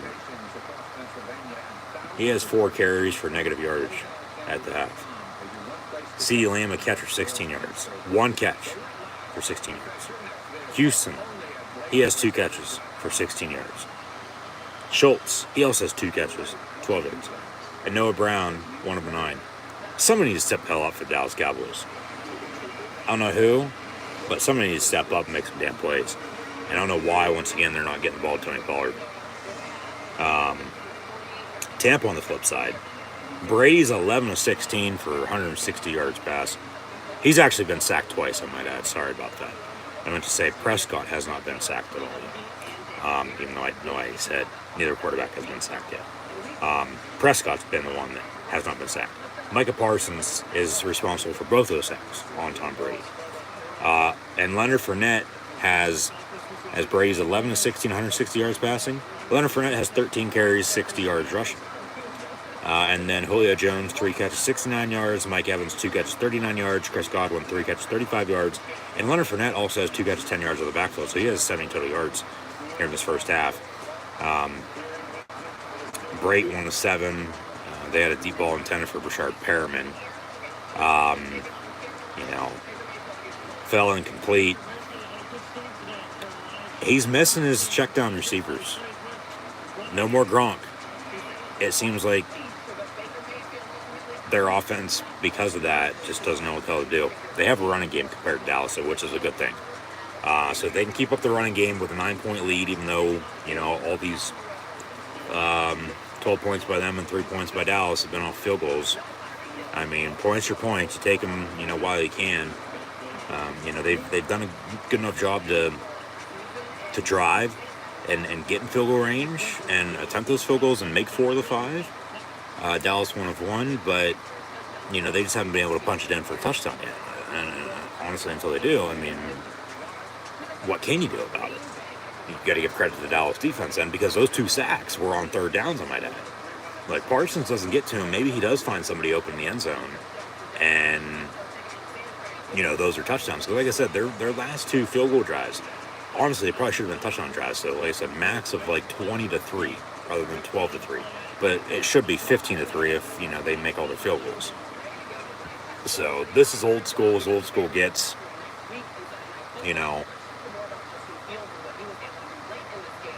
More ground and pound for Tampa than Dallas. I don't know why they're not playing Tony Pollard more. They're just not. Prescott's going to have to make a ton of plays in the second half if they're going to want to win. And CeeDee Lamb's going to have to step up. Somebody's going to have to step up for Dallas, like I said.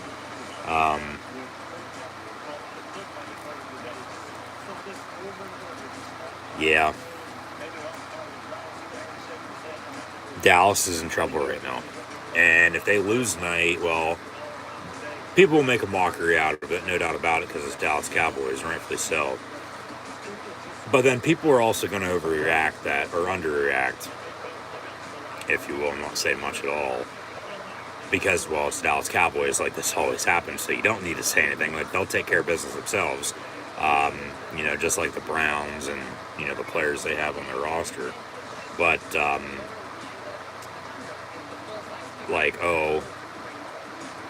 Dallas sucks, like, they're not going to be good.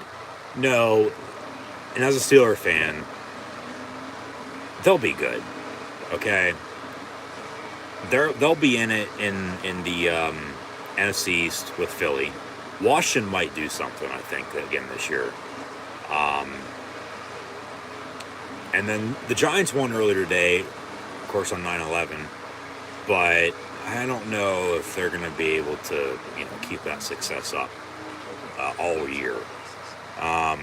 It's 1 week. It's 1 game. It's not one in the first week of the year. And until people realize that, I mean, you can't really say much. You can't, because people are going to have their opinions regardless of what you say. But, yeah, we'll see what gives here. They're going to show some highlights, it looks like. But at halftime, Tampa leads Dallas 12-3. 6 field goal attempts by both teams. 5 of them made, 4 of the 5 good for Tampa. They lead 12-3. Once again, half over the Dallas Cowboys here on Sunday Night Football. Tom Brady once again 11-16, 160 yards passing. Leonard Fournette 13 carries, 60 yards rushing, whereas Dak Prescott 6-16 for 53 yards passing, interception. That, remember, Tampa capitalized with a field goal off of that, so he doesn't turn it over. They still kick 3, maybe the 4 field goals, and still misses the 1. It's 9-3 rather than 12-3, but it could be 15-3. Dallas is still in this, no doubt about it. All they need is a good drive and then another stop on defense. Or just overall more stops on defense the rest of the way, hold them to what they have. And which I highly doubt that'll happen because it's Tom Brady, for God's sakes. Like, they're going to drive, they're going to score some points, whether it's field goals or touchdowns, they're going to score some damn points. Because down 9, 12-3, all Dallas needs is a touchdown and then a game-winning field goal. We'll say, 13-12 if they'd hold Tampa to, the 12 points they have, which I highly doubt will happen once again. Somebody's got to step up for Dallas. I don't know who, but somebody's going to step up. They got to get the ball to Tony Pollard. He's better than Zeke, in my opinion. And that's another reason why I don't think Zeke's going to be there next year. Now, if he has the best year of his career, there's no doubt that they'll bring him back. But I don't think Zeke's going to be a Dallas Cowboy next year. So this will might be, however you want to put it, depending on who you ask, his last opening day, week 1 start for the Dallas Cowboys at running back. But, and that's just a lot like Lamar Jackson, too, in Baltimore. I don't think he's going to be there either next year. I think we're going to have, because offseason for the NFL the past few years, this past year is absolutely wild.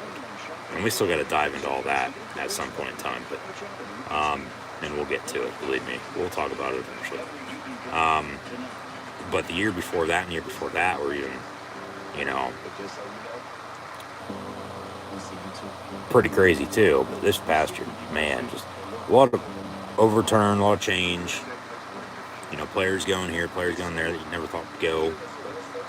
It really all started with Brady going to Tampa, to be honest with you. For big name players like that. But yeah, we'll see what gives, as always. But somebody's going to step up for Dallas here, unless it could get ugly, like I said. And I'm not going to be shocked if it does, but I'm not also going to be shocked if, they can come back and make this a ball game.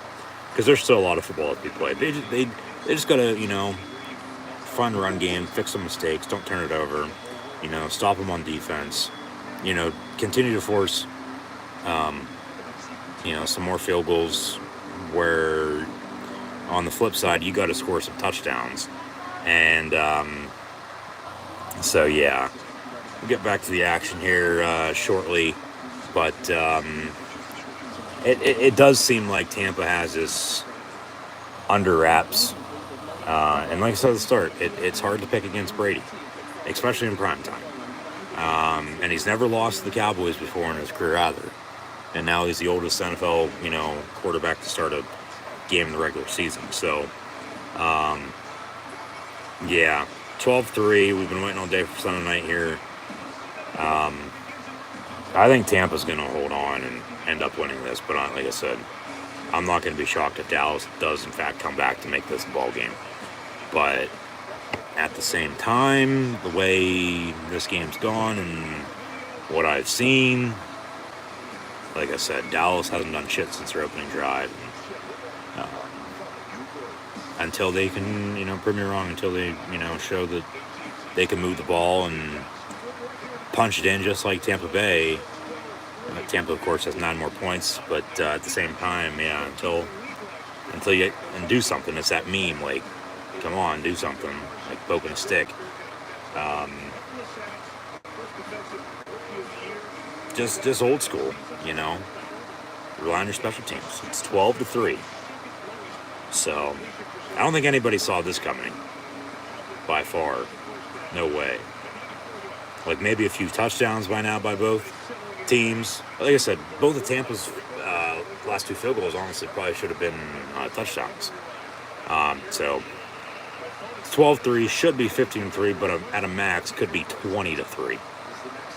But Tampa, in the meantime, is going to get the ball here to begin this third quarter, play as well. So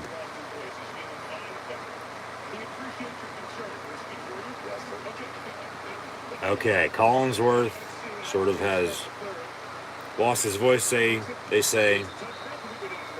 I don't think anybody was worried, to be honest with you. But Melissa Stark's not bad as a sideline reporter. They got an update on Chris Godwin. Godwin's out for the rest of the game. That sucks for them. Well, at least they have Julio Jones to go alongside Mike Evans. He's got to get it. He's missing Gronk. Believe me, he's missing Gronk. But as long as they run the ball here, they'll be fine. Fournette, give to him 10-yard first down run on the first play of the second half. Yeah, as long as they run the ball, they'll be all right here. They have a 9-point, 12-3 lead. With Godwin out, yeah, that sucks. Hopefully he's not going to be, out a long time for them again. Hopefully that injury as severe as blowing his knee out again. But, yeah, he's hurt. He's out for the rest of the game. But, yeah. So, like I said, somebody's got to step up for Dallas. Somebody's got to step up in Godwin's absence. He's missing the Gronk factor. He needs a check down guy. They need to go to Cameron Brake some more at tight end. They'll run again with Fournette here to the 37. Be second down and 8. But, no, I was talking about Melissa Stark there. It's just different, for Sunday Night Football. As a sideline reporter for her, of course, yeah, she used to work for ESPN. But, I think for Sunday Night Football with Al Michaels and Chris Collinsworth, and now it's Tirico and Collinsworth because Al's working for Amazon. It's just odd. Got to get used to it. Out of the pistol, bubble screen, no gain on the play. Yeah, so no more Al Michaels and Chris Collinsworth and Michelle Tafoya. It's Mike Tirico, Chris Collinsworth, and Melissa Stark.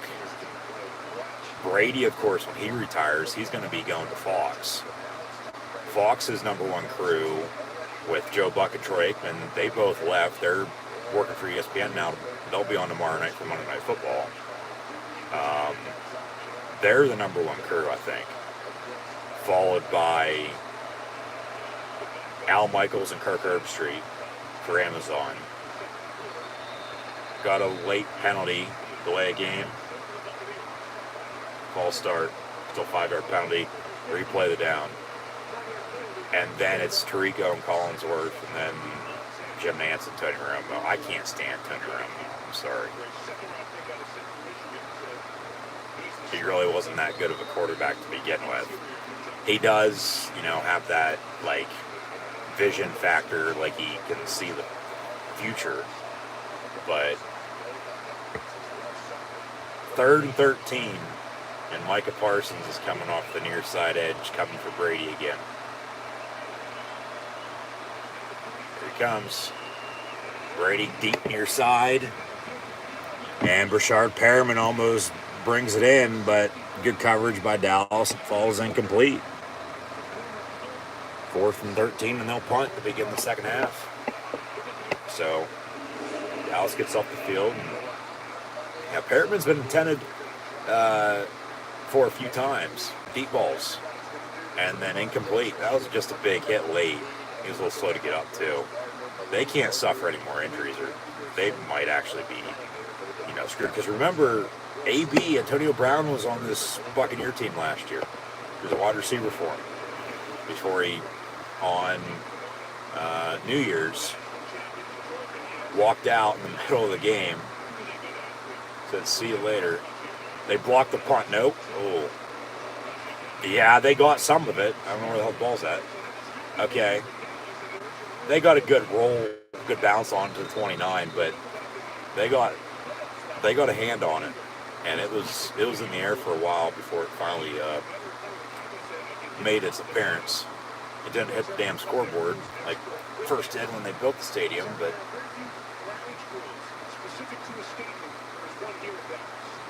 Oh, it did hit the scoreboard? They're just going to reset the clock, reset the down, and The kick did hit the scoreboard. Holy shit. It was almost blocked. He got it that high in the air after that and still hit the scoreboard. Here's a replay. Yeah, it did hit the scoreboard. Yep, hit the middle. That's why it deflected and came down awkwardly like that, and then got the bounce it did once it hit the turf. So they'll reset and they'll re-kick, they'll re-punt. Just hopefully Tampa now doesn't give up a big punt return to Dallas, because they had them down at the 30-yard line. Well, yeah, whenever they had first opened this, I mean, AT&T Stadium now is a good decade old, 12 years old.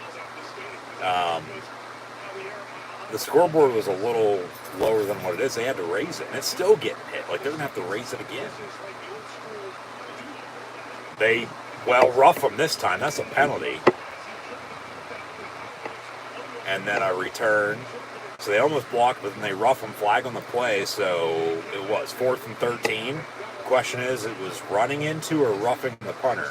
Because running's only a 5-yard penalty. Roughing's 15, an automatic first down, and Tampa keeps the ball. So Dallas is going to say, fuck that scoreboard, because that's going to screw them.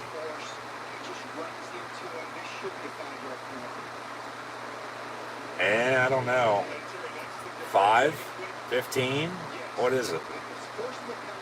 Boom. A head spear right to the gut. No, it's only 5. That's what the Whitecappers saying. Ron Tolbert. What a sequence, those last two plays.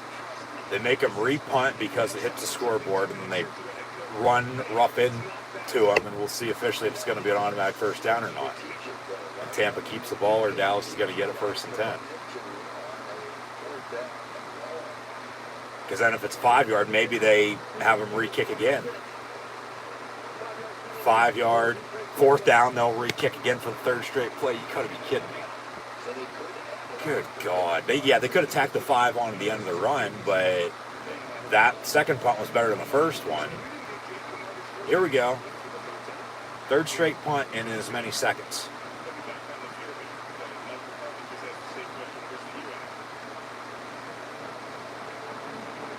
Jesus Christ. It's week 1 for everybody.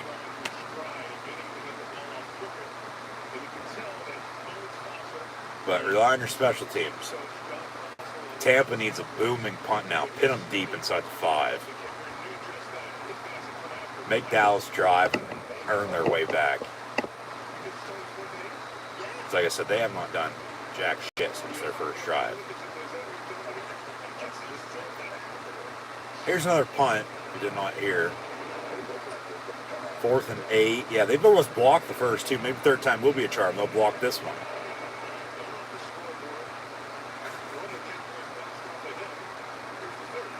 Nope, they hold back.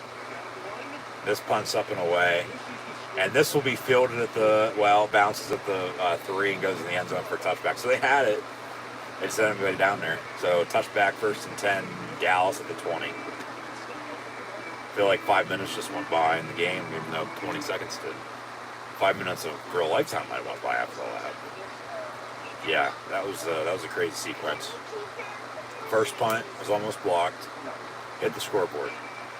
Second punt, because they had him re-kicked because it hit the scoreboard, was almost blocked again, and then they run into him. It was only a 5-yard penalty, not a roughing up 15 automatic first down. And then the third punt, they hold off and let him kick it and touchback. But I would have brought the house, tried to block it. I mean, if you're that close on 2 straight punts blocking it, you're going to get one, but you don't want to also get a penalty and then give them the first down if they would rather say running or roughing. And even if it was running again, 4th and 8 to 4th and 3, maybe Tampa decides to go for it rather than getting the ball back for an automatic first down if they would say roughing. But yeah, touchback, 1st and 10, Dallas from the 20 when we come back. This will be their first drive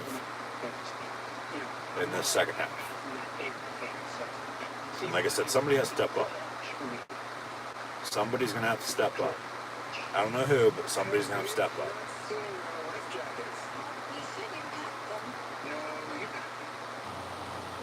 No, you packed them. You said I won't forget to pack the lunches.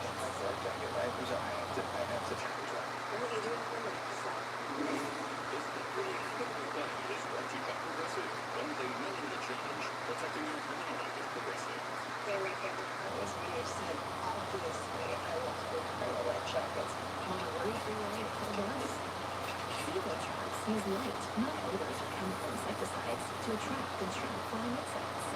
They work continuously, so you don't have to. Okay, zero. People friendly, but deadly. Yeah.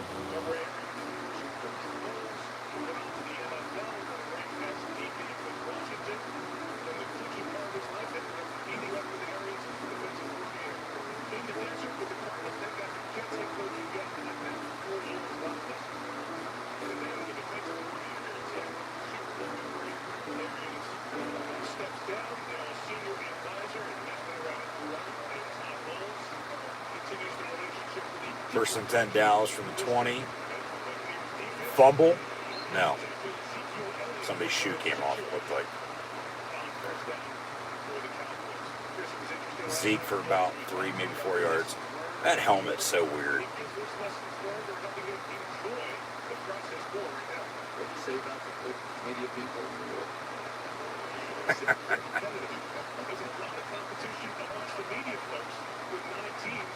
Yeah, Todd Bowles was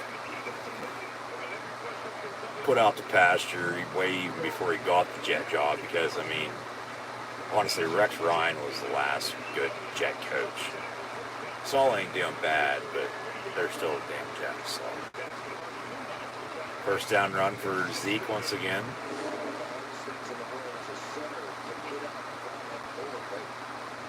One of the things that's really impressed me here tonight has been the running of Ezekiel Elliott. Everybody's been telling me he looks great, he looks different, he looks like he's really... He looks different all right with that helmet, yeah. Like I said, it's more so the face mask than the helmet, but the helmet also doesn't have that top piece of the face mask either. It depends on really, I guess, what kind of face mask you use. And if you're using a visor or not. It's just odd. It looks stupid, to be honest with you. Like I said earlier, it looks like a NASCAR helmet and an astronaut had a baby. Got a flag on the play.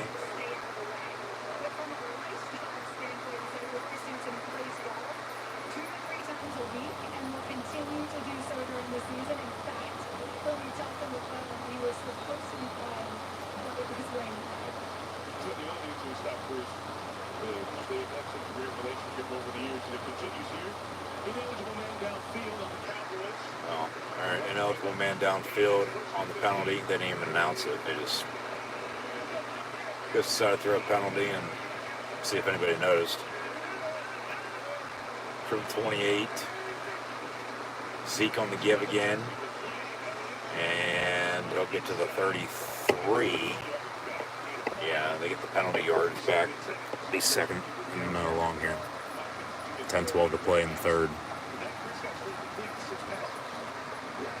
Really, it's been when he's been under pressure against calls the most problems. He is the fourth best rated quarterback under pressure. He ended that game in the first half 2 for 8 if you're not ready to play. So it gives you some idea that when the Bucs pressure was Second and 10 from 32.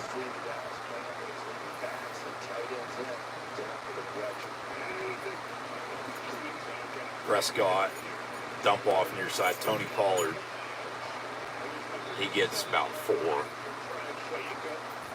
So 3rd and 6.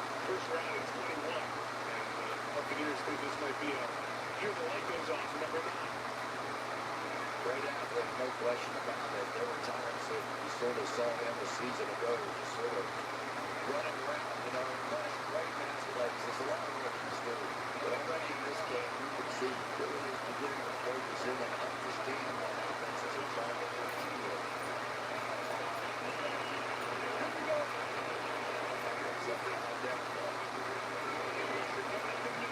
Tampa with pressure, and down goes Prescott. Sack on Dak. And Dallas going to punt again. I'm surprised they're not booing them yet. Crowd's honestly been quiet. They have. Yeah. Off the block, and yeah, if he didn't take him down, somebody was going to take him down. First sack by Tampa, but it's going to cost Dallas as they have to punt again. Maybe this punt will also hit the scoreboard and we'll have to get 3 straight punts by the other team now. About an 8-yard return or so. 8:08 to play in the third. Tampa getting it back up 9 still. 12-3 your score. 12-3. We'll get Brady and the Bucs offense when we return.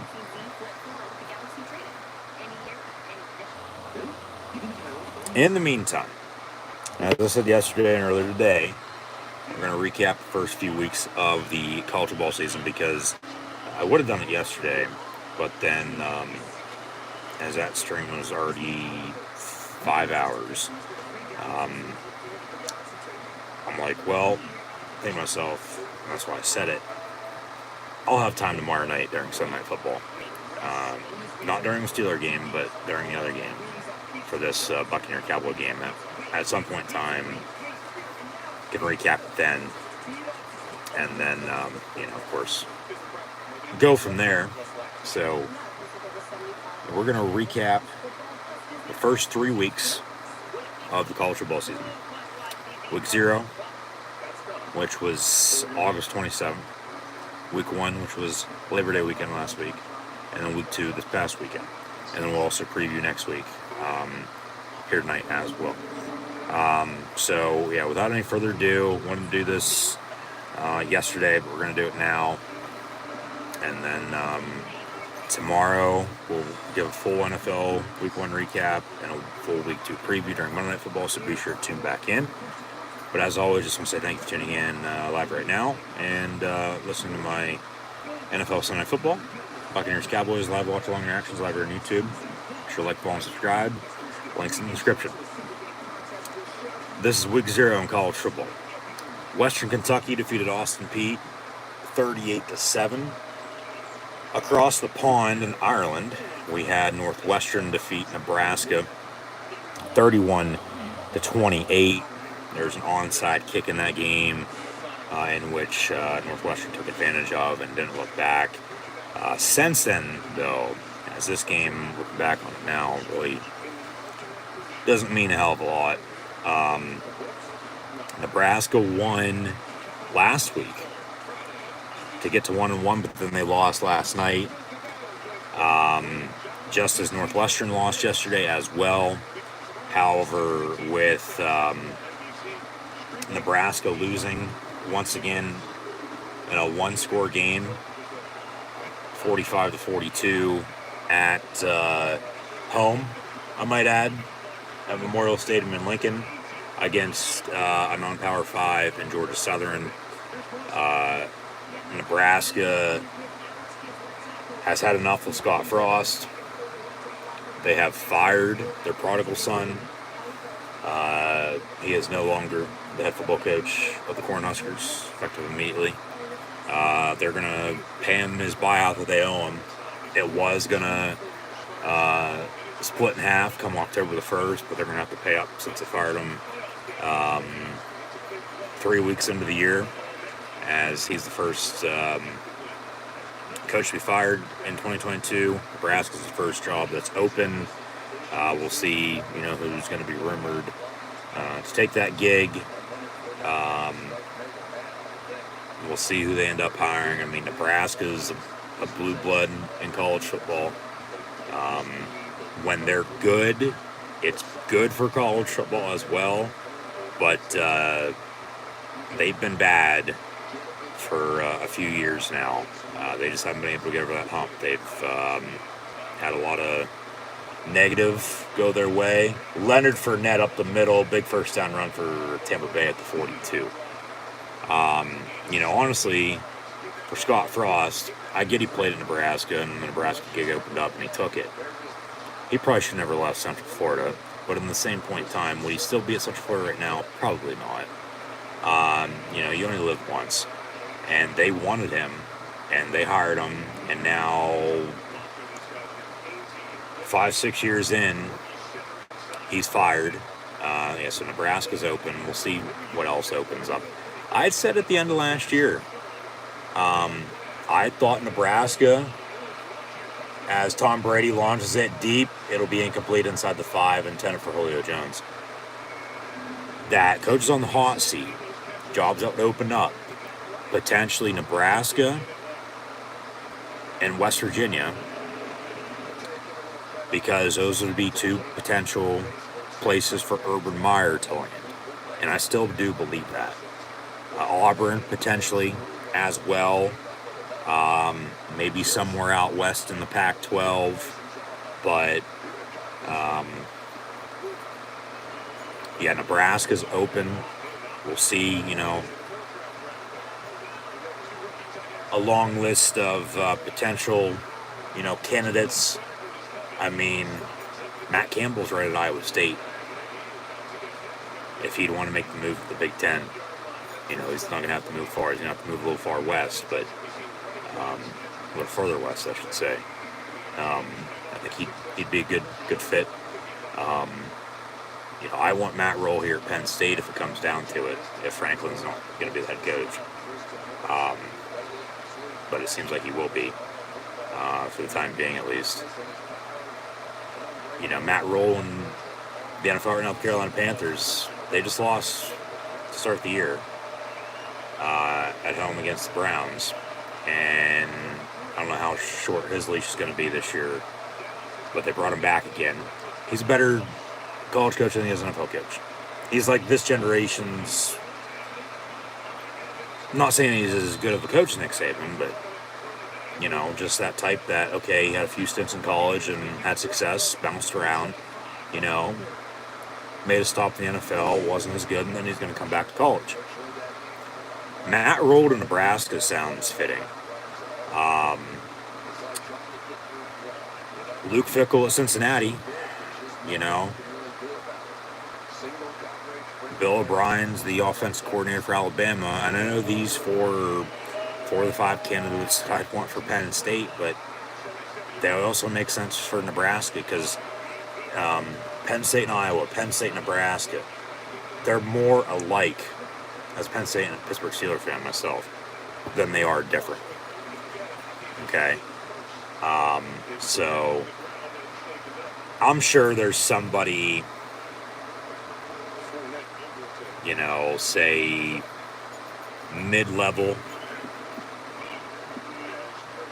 college football coach right now that this could be the jump to a big job. Gus Malzahn had credit at Auburn, got fired after a little while. He's now at UCF, so come full circle with that. No, Fickell and Campbell make sense for Nebraska. They do. I said O'Brien, I think, is going to end up at Georgia Tech because they'll fire Jeff Collins at the end of the year. Pat Narduzzi potentially at Pitt to go to Nebraska. His offensive coordinator, Mark Whipple, did that. But look how that's turned out. Scott Frost just got canned. That broke earlier. I figured I'd wait to, talk about that later, which I am now.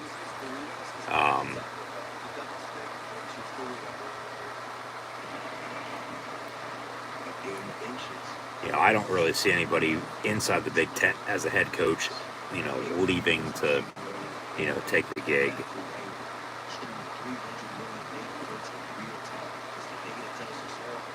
Nebraska's problem was they never should have fired Frank Solich and they never fucking should have fired Bo Pelini. because that's the most success they've had since Tom Osborne was in charge. And, when they were in their glory days winning national titles in the 80s and 90s. Hugh Freeze could be an option at Nebraska. Joe Moorhead.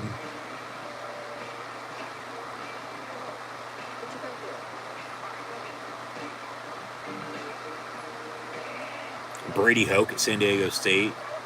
Remember, former coach at Michigan. Brent Brennan at San Jose State. His name came up for USC last year, maybe. Him, Craig Bowl, former Cornhusker. He's at Wyoming. He's a former Pelini assistant, though. Or Solich assistant, excuse me. So I doubt they'd want to hire him. Colorado is probably going to open at the end of the year. Along with, just trying to think who else could be looking for a head coach in college football. In the NFL, I mean,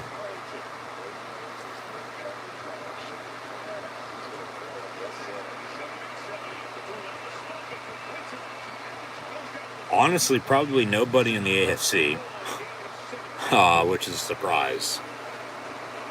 Tampa got a 1st and goal here, 3:53 to play in the third. Pass complete from Tom Brady to Mike Evans inside the 10, down to 5, and they're knocking on the door, looking to score their first touchdown of the night.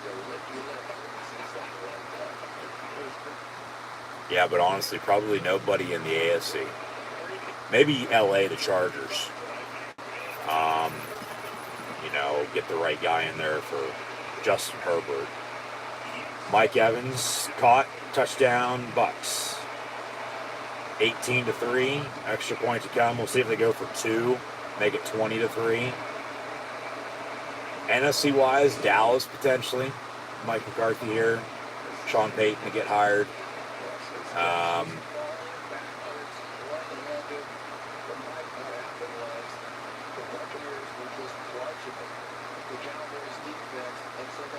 Carolina, Matt Rule. Maybe even Atlanta. They're going to kick the extra point here. 19-3, Tampa Bay on top of Dallas with 3:23 to play in this third quarter. So, Brady with another passing touchdown. His first tonight in the game in which he broke the NFL record in becoming the oldest NFL quarterback ever to start a game at the young age of 45 years and 39 days. So 19-3 your score now. Bucks on top. As we're near the end of the third quarter already. This game seems to be flying by, even though it is 10:30.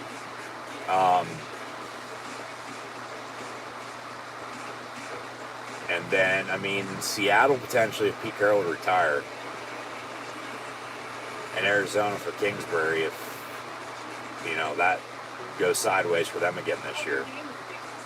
They're going to get blown out like they did today all season long. Last year, remember, they started, 7-8-0, and then they, stumbled down the stretch. Now they're, going to start slow and then pick up the pace, and maybe they'll be better off. But that's what I said. For football, especially in the NFL, college, you lose 1 or 2 games, you'll still go to a good bowl game, but playoff-wise until it expands to 12 in a few years.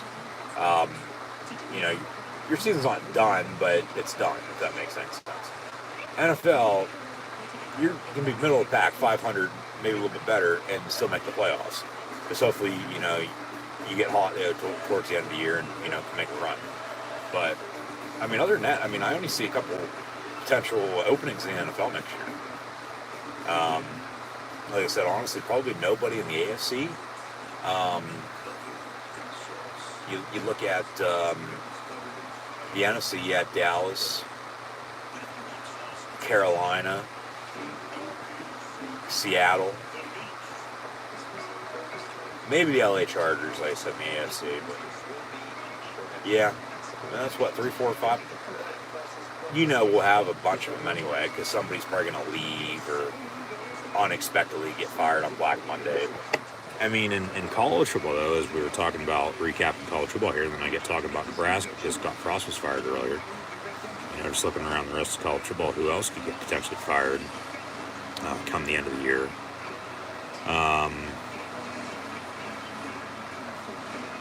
Mike Norvell at Florida State, Jeff Haffley at Boston College. I think Jeff Collins has gone to Georgia Tech, maybe even Scott Satterfield at Louisville. I could see Narduzzi taking a Nebraska job.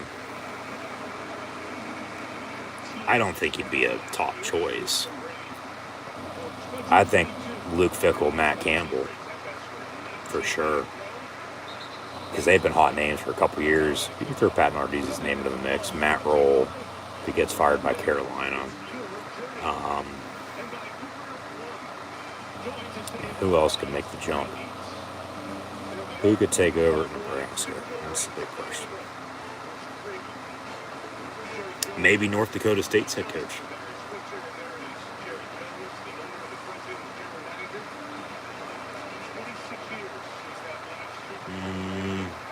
Hugh Freeze. Kalani Sitake at BYU. Notre Dame's going to open up. I don't think they're going to keep Freeman. I said when they hired him, I didn't think it was a good choice. Joe Moorhead, potentially, to take over Cornhuskers. Troy Calhoun at Air Force. His name's come up for a bunch of gigs. Troy Calhoun, I think, would be a real dark horse for Nebraska. Brady Hoke. Craig Bowl. Blake Anderson as well, Utah State. Brent Brennan.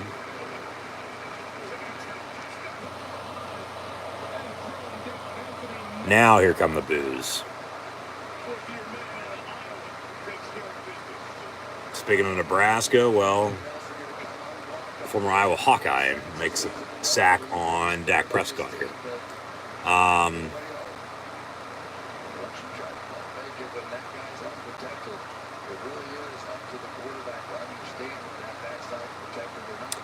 Maybe Wisconsin's defensive coordinator right now.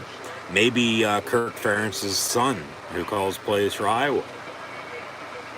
Mark Stoops at Kentucky. His name comes up for some big jobs every once in a while to leave Kentucky. I wouldn't be shocked if it could be Mark Stoops. Maybe his, brother and Bob Stoops come out of retirement, which I highly doubt. Mike Leach's name's going to come up for that. Lane Kiffin. Lane Kiffin would be for Nebraska at the top of the list, I would think. Because he's never coached in the Big Ten. Yeah.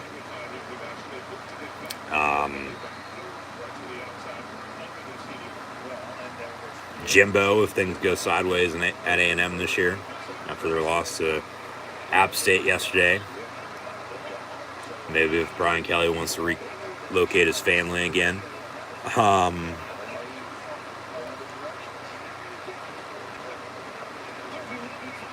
The big question is maybe Kurt Segnetti. He's at James Madison. Of course, they've been an FCS power, and now it seems like they'll be doing all right at the FBS level in the Sun Belt. Of course, his brother Frank Jr. is the OC at Pitt. Their dad actually just passed away yesterday. Frank Segnetti Sr., IUP legend. I wouldn't be surprised his name comes up for that. Maybe it's Clay Helton who, of course, just beat Nebraska last night to get Frost fired. But no, the big question is, does Urban Meyer want to coach again in college football?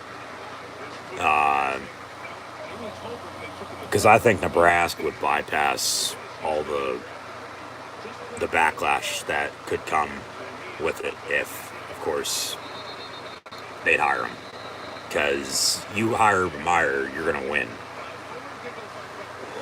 Urban Meyer could be a candidate, like I said, though, last December when I talked about this, and just recently, too, at West Virginia, potentially Auburn, somewhere out west.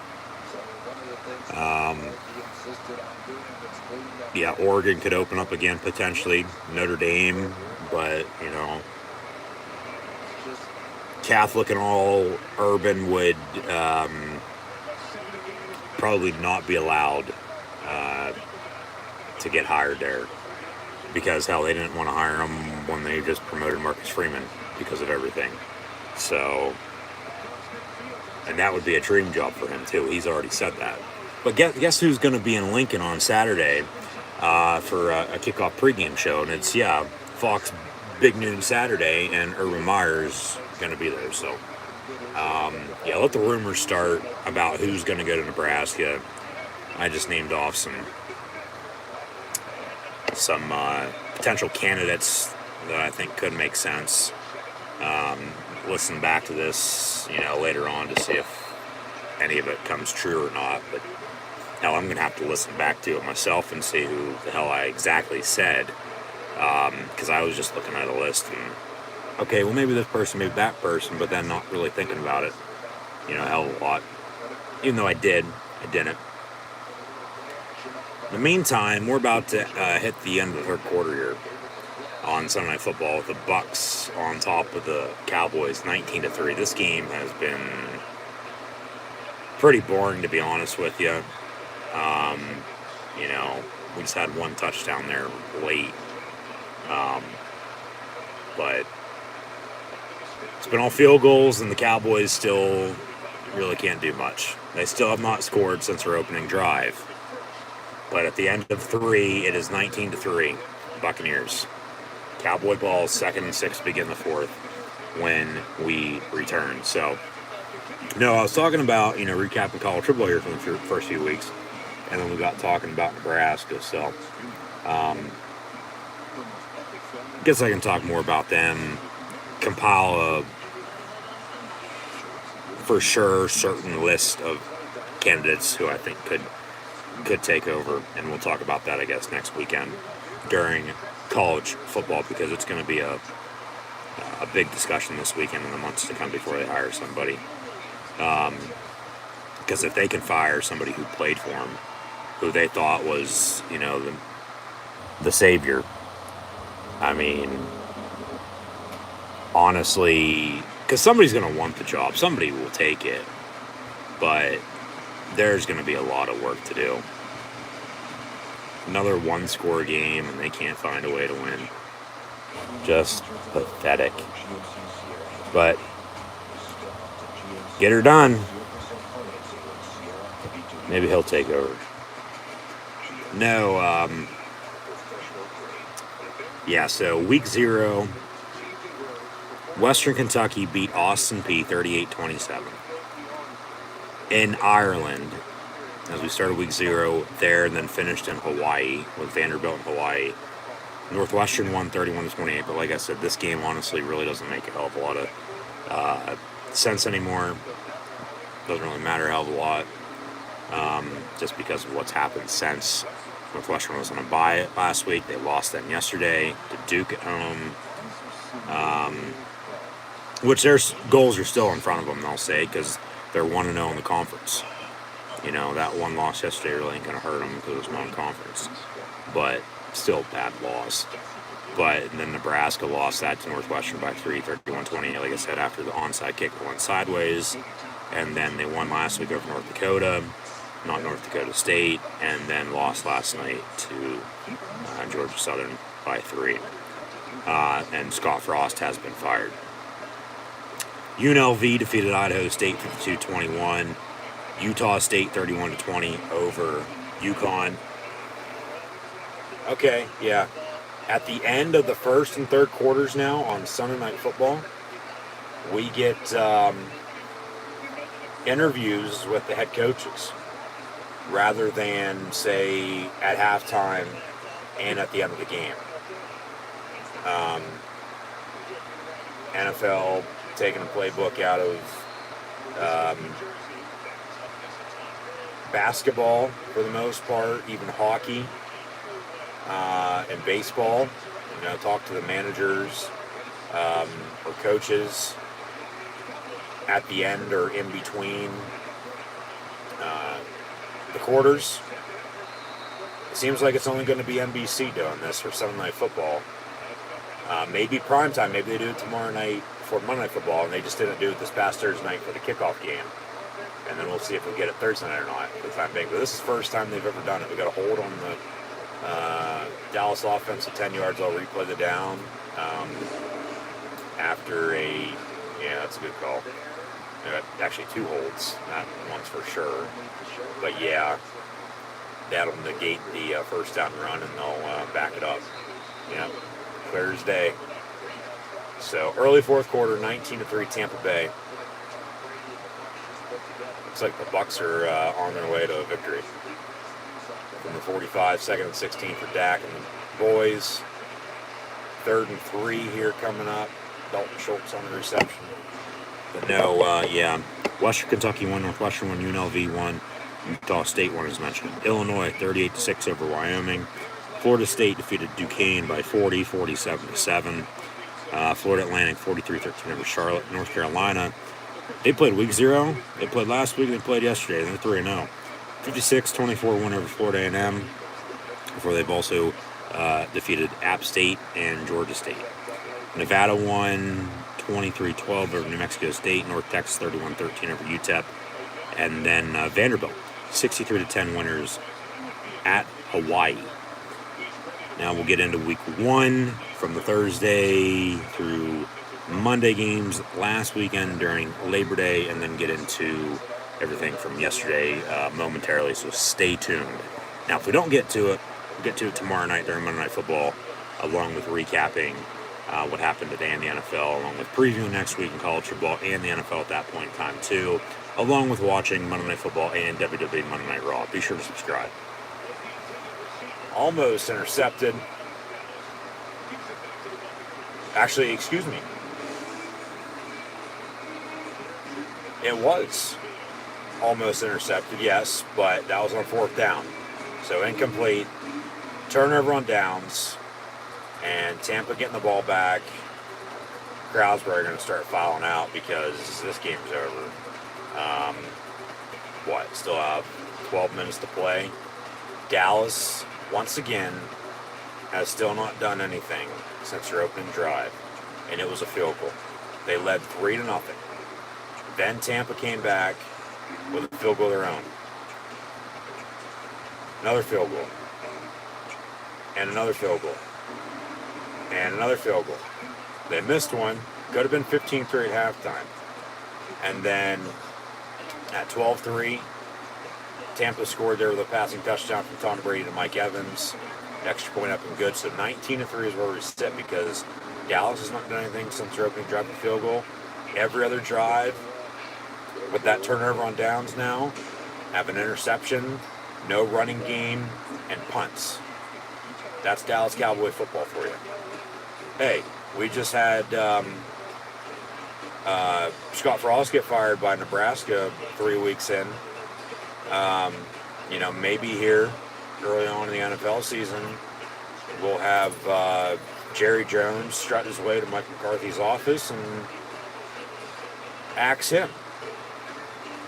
I mean, I would, no doubt about it, think earliest somebody's getting canned in the NFL is, 3-4 weeks. Not after the first fucking game. Because that's normally when it happens. Late September, early to mid-October, the first firing in the NFL. If, you're winless or they just want to make a move and then move on. I mean, I'm not shocked, like I said, Scott Frost was fired. I mean, he's had numerous chances. It's not sad, but like I said, when Nebraska's good in football, in college football, it's better for the sport. It is. And, in the Big Ten now, for 11 years, they're good early. Since then, though, they've stumbled. They should have never fired Frank Solich, and never should have fired Bo Pelini. But they just want to get back to the glory days. But hell, if one of your own can't get the job done, who can? Somebody's going to want that job, like I said. Just a matter of fact, who? And I don't know. I know I listed off some names, but Um, honestly, have no idea. Don't know. So, yeah, Tampa ball back here.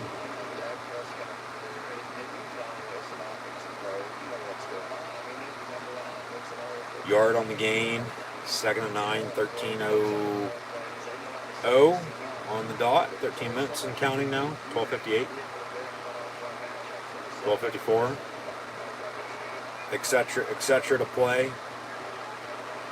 Second down for Tampa here, up 19-3. Pass complete near side. And number 17 for Tampa Bay. That is Russell Gage on the reception. And just simple out route in the flat near side. Makes the catch and then gets pushed out of bounds.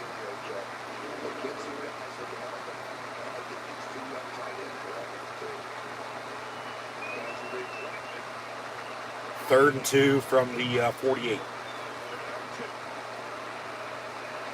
Trip, stop your screen. Brady slant over the middle. It's picked off.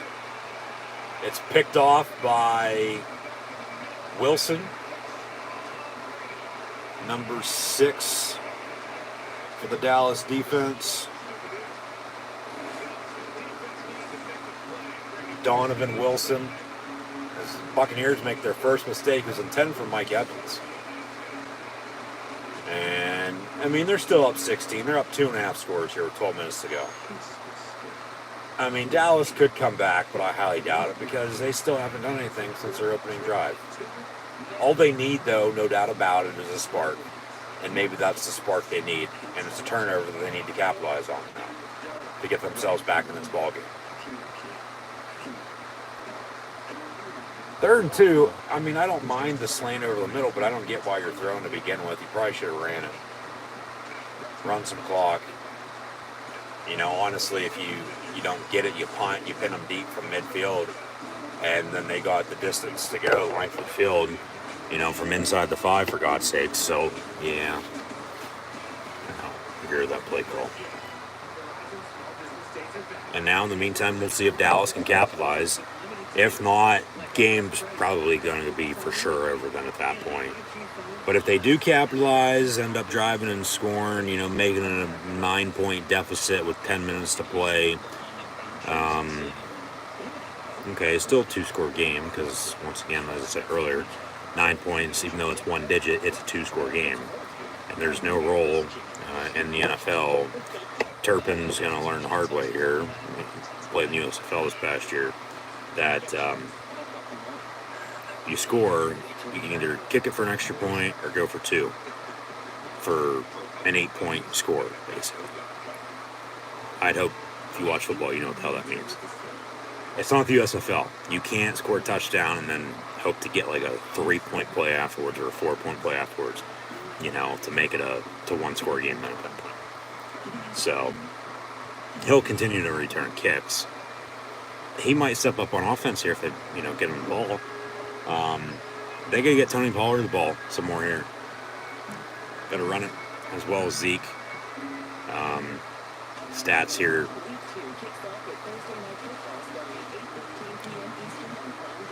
Tom Brady here early in the 4th quarter is 17-25 for 205 yards, a touchdown, and an interception.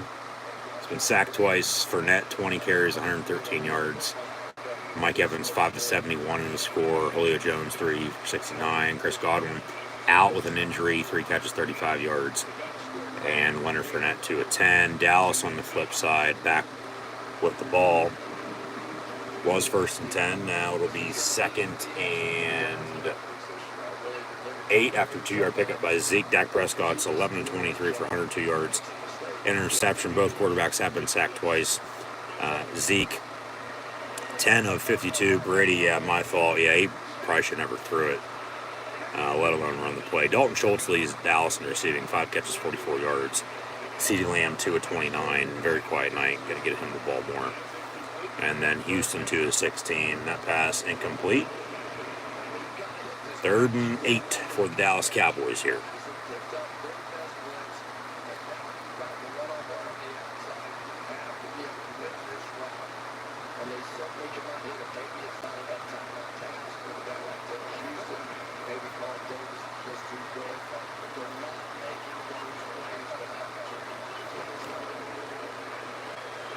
From midfield, 3rd and 8 for the boys.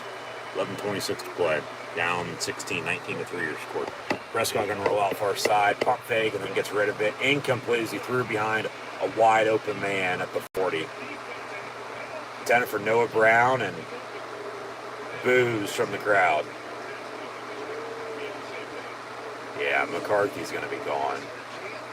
Whether it's tomorrow, which it won't be, at the earliest a few weeks. But I mean, if you're going to, fire somebody mid-season, you might as well wait. But then if you wait till the end of the year,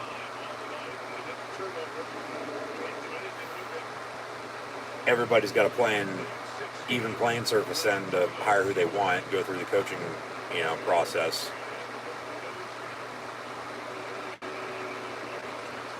They're caught at the 12. 11-11 to play, 19-3 Tampa getting the ball back again, so Dallas can't capitalize off the turnover. And Dallas ain't looking good tonight. But no, if you're going to fire somebody midway through the year, you might as well wait. Because you don't know how much better they can get, but at the same time, how much worse could it get. Like, they forced Gruden to step down last year, and then Rich Bisaccia took over. I thought he should have got the gig. He didn't. They hired Josh McDaniels. I still think the Raiders are going to be good, but I don't know how good. Because I've been high on him the past couple years with Gruden. But Josh McDaniels, I don't think was a good hire, because I don't think he's a good head coach, because he didn't have success in Denver, and I don't think he's going to have success now. They lost earlier at the Chargers, I might add. It's week 1, I get it, but still. And Bisaccia is now the special teams coordinator in Green Bay with the Packers. Well, I thought he should have got that job anyway as the head coach of the Raiders, but he did not. Because last year with him, he took over and the Raiders were, red hot and made the playoffs and should have beat the Bengals, but they did not. Since he then went and beat Tennessee and then beat Kansas City before they lost to the Rams and Super Bowl and then lost to the Steelers and every time earlier. But yeah, just odd sometimes how these teams decide to do things, because it's like, okay, well that makes sense. Okay, this doesn't make sense, but it might work out. But then once it doesn't work out, it's like, well, you got to go back to what the hell did you, think was good about this move? Like, why the hell did you do that?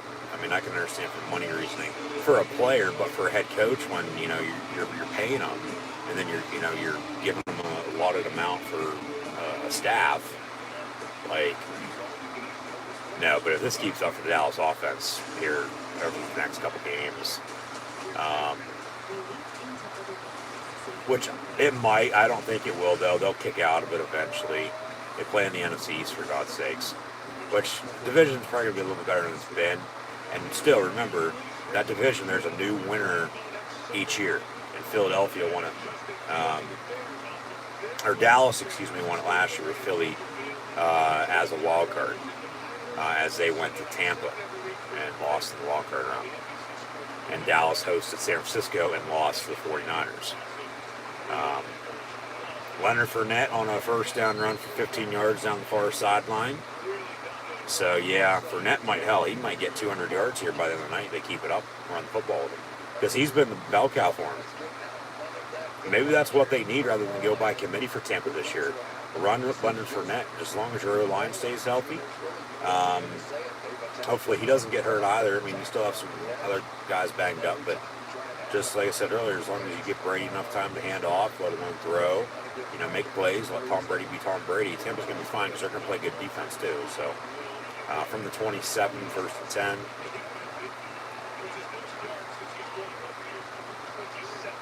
Most yards in a game for Fournette since he's joined the Bucs, and we know how good he's been with Tampa Bay. So then this stacks on to being a better performance, 127 yards rushing. And he's also caught a few balls out of the backfield, I might add, too.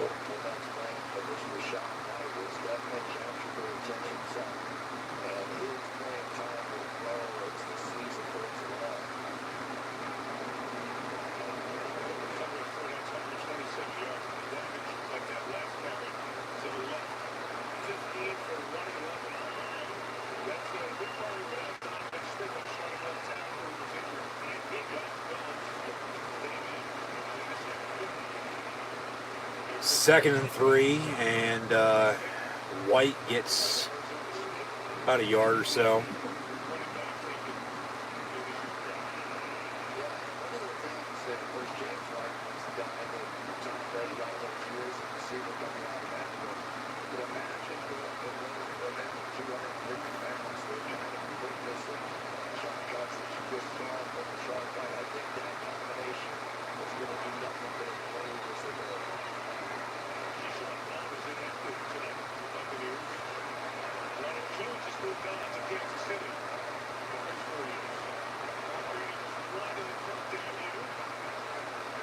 Timeout Tampa with 9:07 to play.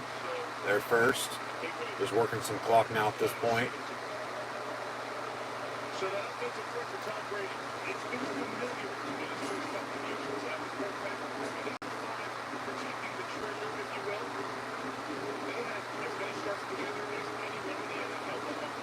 Jensen and Kendall for different reasons is gone. Then rookie 18, his first experience in Alabama. Shaq Mason, who really knows really well about that fish go back to 2015. Their teammates together in New England, aren't they? Yeah, I thought so. All right.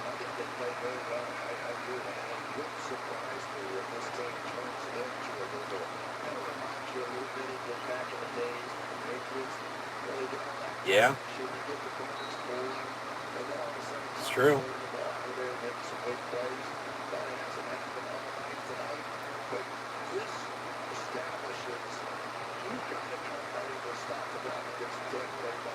From the 35, 3rd and 1 after the timeout, toss near side. They'll get the first down. Micah Parsons pushes him out of bounds. Needed 1, he got 2.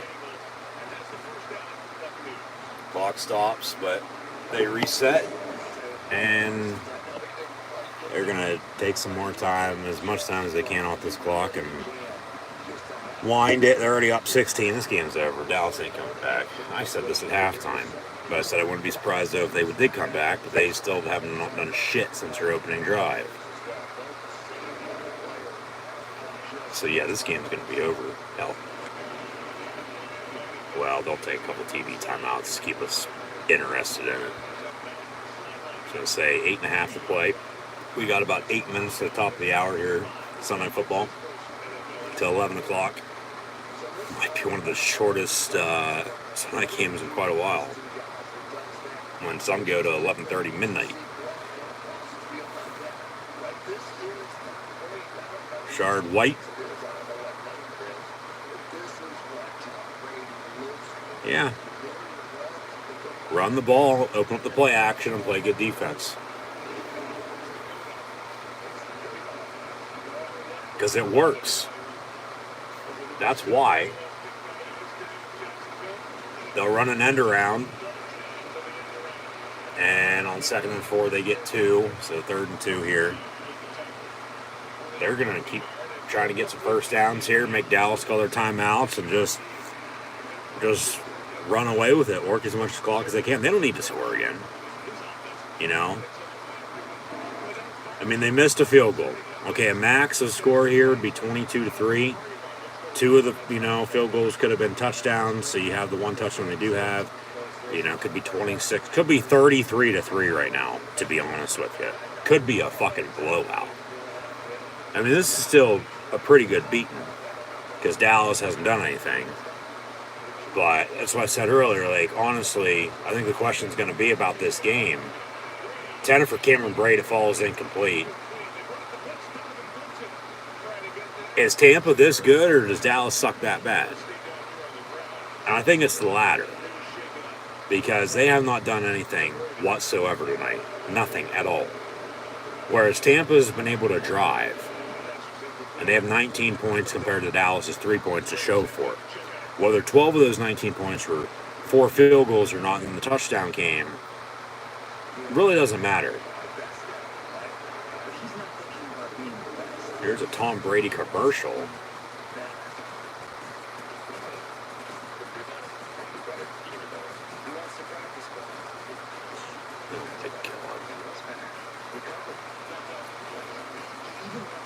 Tom Brady's sleeping in an ice bath.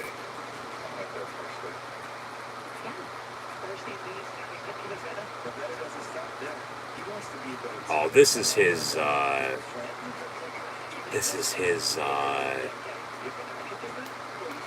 crypto commercial, ain't it? Yeah, his FTX. Thank you. This is the new Brady commercial for that. I guess him and Giselle are at odds too. They're not living together right now. She's pissed that he came back. Well, he's still good enough. Why the fuck not? She can wait. She's already waited this long. What's another year or two?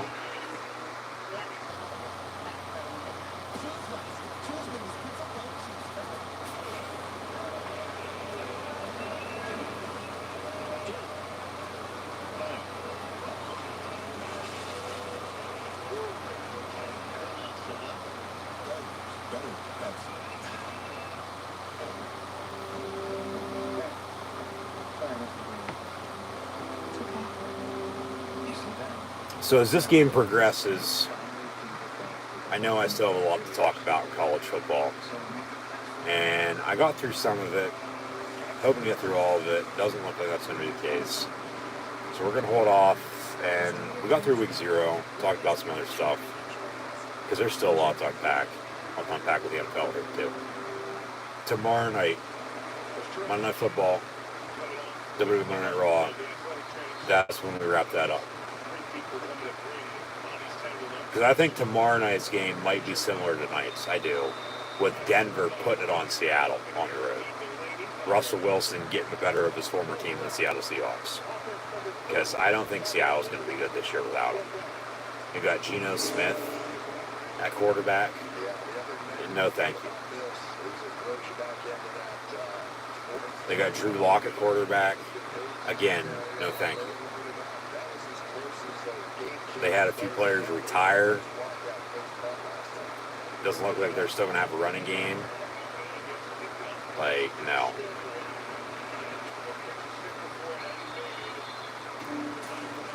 Or catch at 13, be 1st and 10 Dallas. From there, 7 minutes on the dot to play. They're going to get it back, try to make this interesting. 19-3 is your score. Like I said a little bit ago, they could, drive and score. This is going to be the crucial drive. If they don't do anything, their game's for sure over.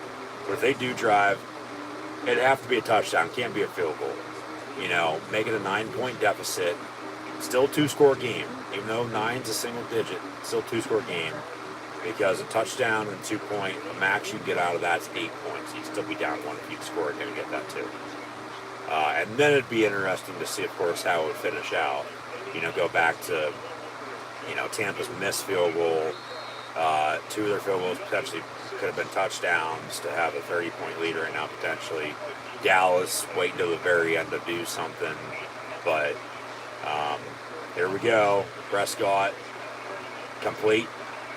Noah Brown. And 1st and 10, out past the 25. Past the 35, actually.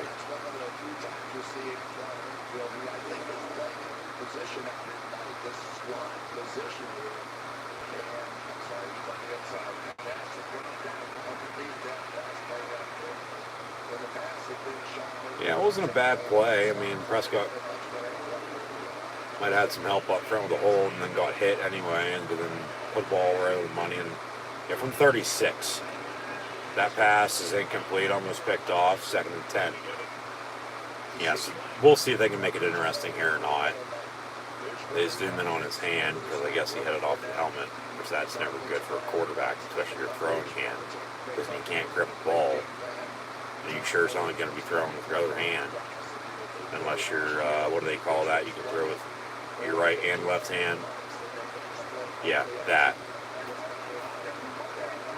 2nd and 10.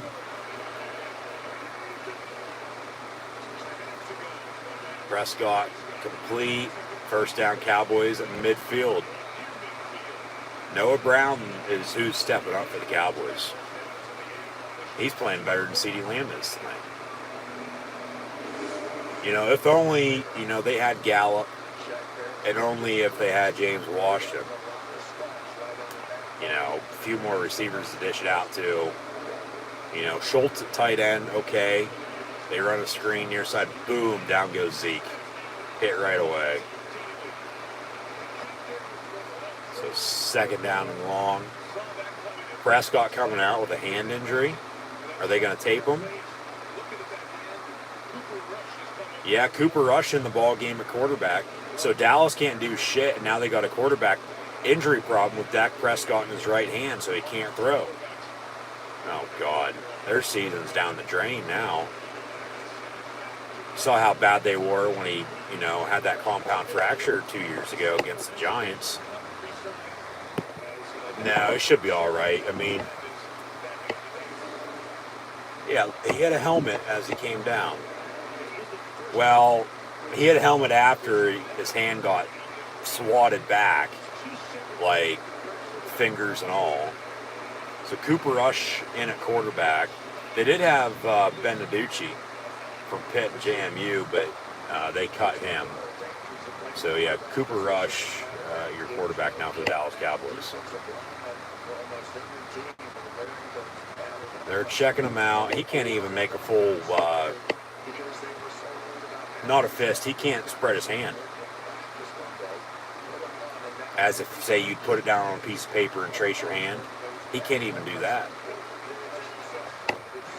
And this is a throwing hand, I might add. So that's going to be the big story now coming out of this game. What's the injury status on Dak Prescott? Jerry Jones is going to have something asinine to say. You know he is. Here's your ball game. 5:01 to play. 4th and 6 for the Cowboys. Tampa might have jumped off sides. They do. They get to him because of that on the sack. So it'll be 4th and 1. They'll replay the down. Dallas going to need another shot. And I'll say it again. Here's your ball game once they snap it because, well, if they don't convert, this game's over. Because like I said, on this drive, they're going to have to score a touchdown if they're going to want to make it interesting. In the meantime, Dak Prescott's going into the locker room. So Dallas has already had a suck-ass game, and now they're starting quarterbacks going into the locker room with an injury. So I'm sure Cowboy fans aren't happy right now. But tomorrow's Monday.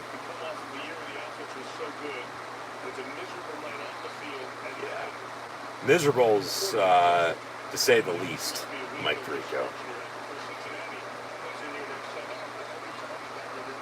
The way Cincinnati played today, I mean, Cincinnati and Dallas next week should be a good game. I mean, if Dak's going to be injured, though, the Bengals are going to, you know, rout him. 4th and 1. They convert on 4th down. Schultz on the reception. Yeah.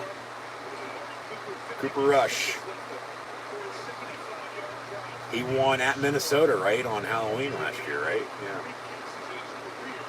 Cooper Rush, deep ball. Nobody there. Incomplete.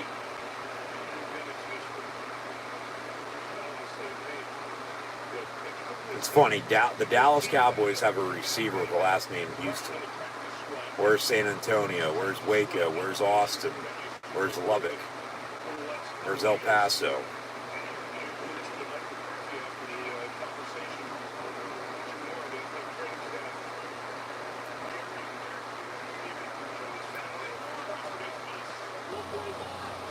Colt 45 on the audible.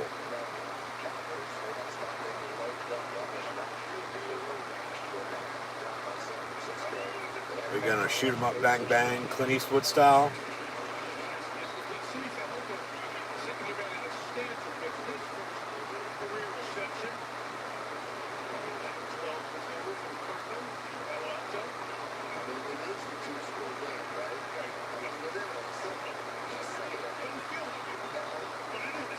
4:09 and counting to play. Trips near side. And Cooper Rush goes down the sack back at the 45-yard line. Giddy up as they celebrate.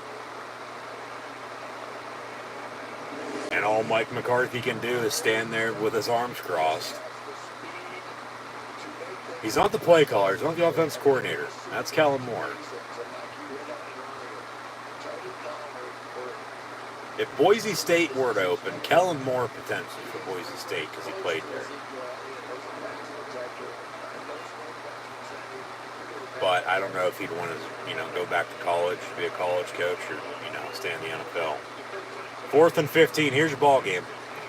Cooper Rush, deep ball far side, and it's incomplete at the 5. And with Pye to go, 3-1-4. Tampa going to get it back, and they're going to slice their way and eat up a win against the Dallas Cowboys here tonight on Sunday Night Football. 19-3 is your score. They're going to get the ball back here. 3:14 to play, though. A couple timeouts. 2-minute warning to come. Just run the ball, and yeah, at this point, everybody's going to be leaving. Everybody's going to be turning this game off. This game's over. Tampa's going to win at 19-13. I'm sure Brady's going to say something post-game interview on the field. So we'll stay on until that occurs to see officially what he says and see what they have to say about the game as well. It's going to be interesting to see if he says anything about Giselle. He probably won't. He might say something about his family. He's not going to. At the same time, though, he normally does, though, name drop them, individually. Mom, dad, or his kids, or his wife.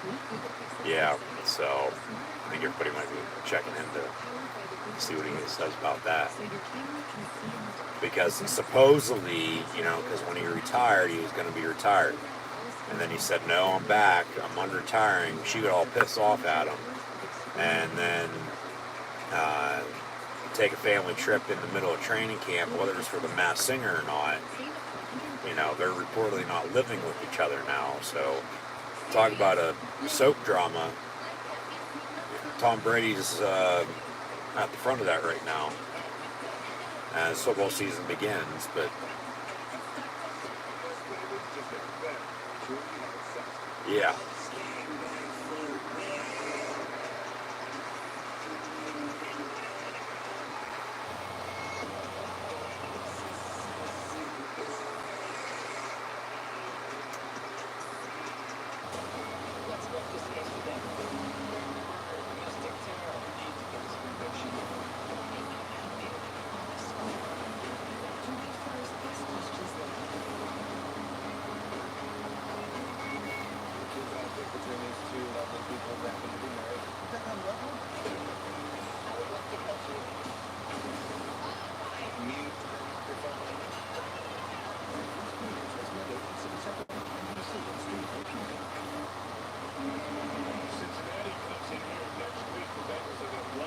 Look at the parking lots. Everybody's gone. Or everybody's leaving.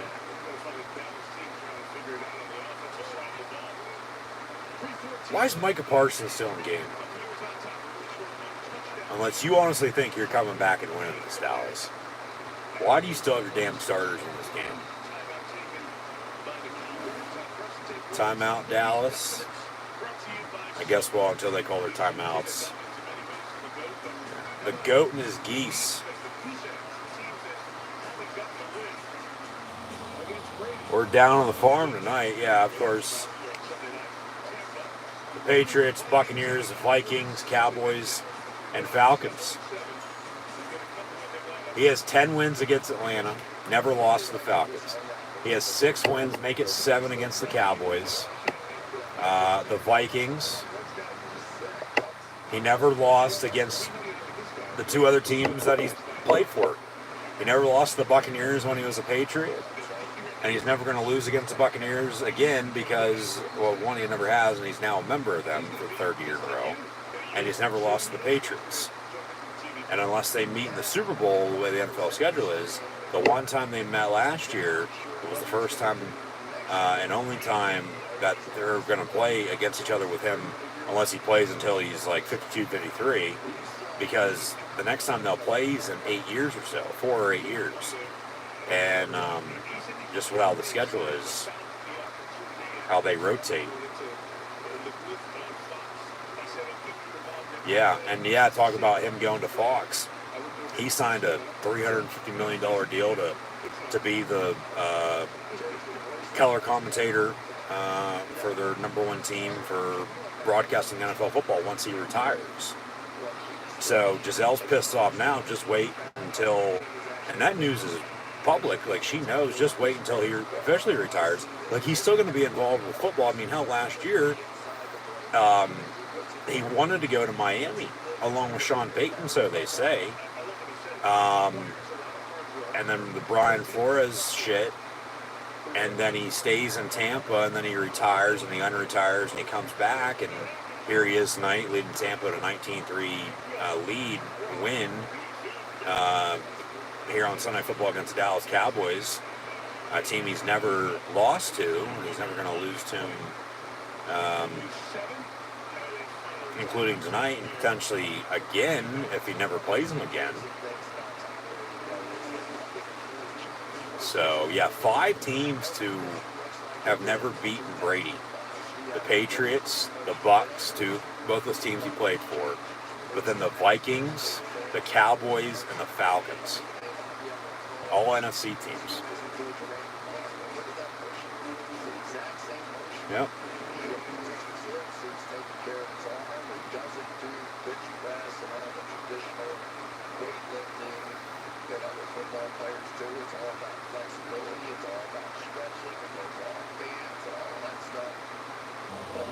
Tampa going to have to punt.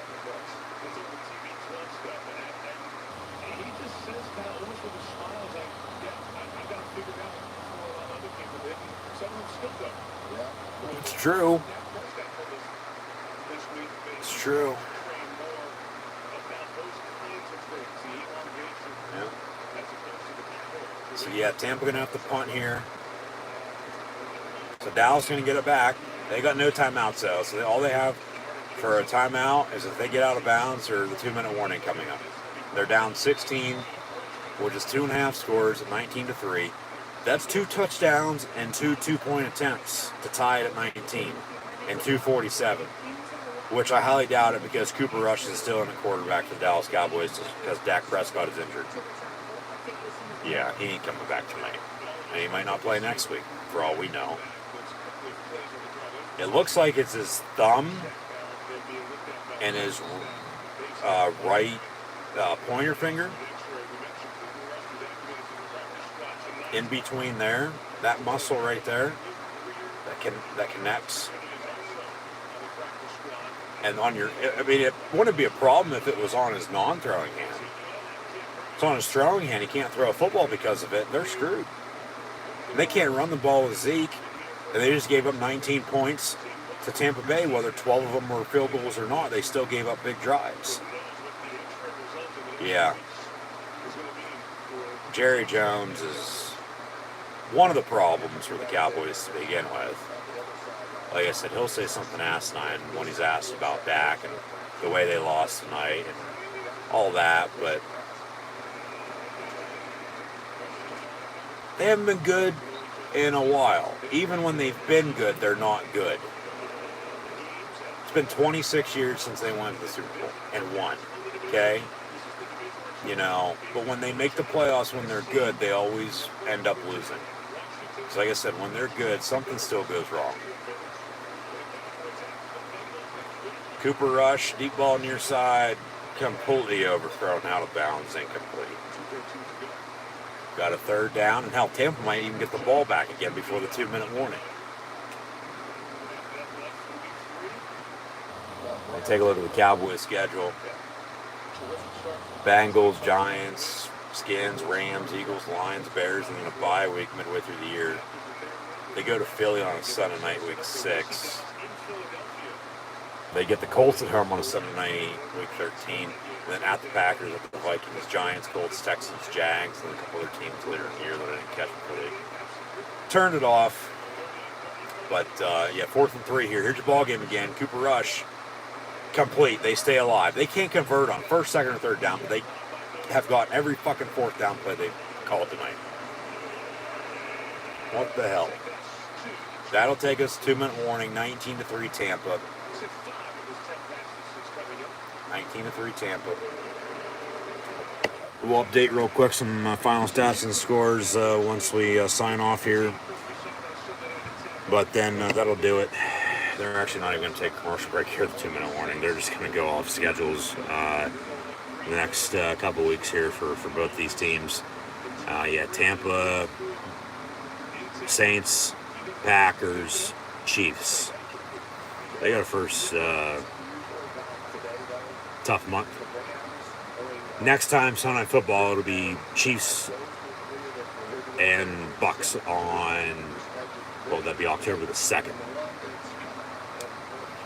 And I'll have them in 2 weeks as well against the Packers. And then they play the Steelers 2 weeks after they play the Chiefs. So I'll get the Buccaneers here a few times. First half of the year for live watch along reactions if anybody's interested.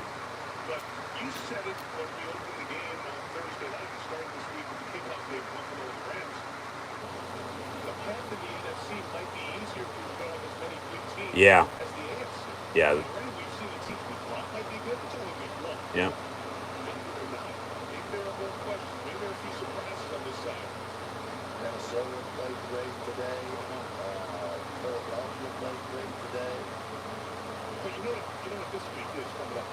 Overreaction. Yep.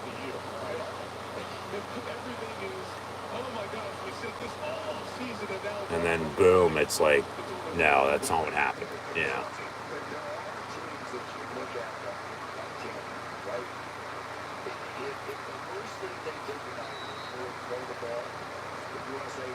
And Brady had what, 250 yards? Yeah. Yep.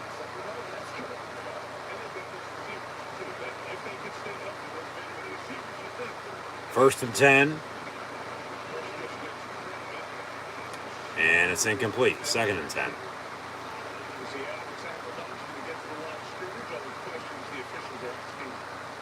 So we went from a good game earlier to a bad game here right now, but oh well. Take the good with the bad. Not every game is going to be the same. That's why they play the game. Got a flag on the play, say intentional grounding. What else can go wrong for the Dallas Cowboys tonight or the rest of the year? Well, start with Jerry Jones. Nobody was there. That's intentional grounding. Yeah. 10-second runoff under 2 minutes, too. And a loss of down, yeah. No 10-second runoff? Okay.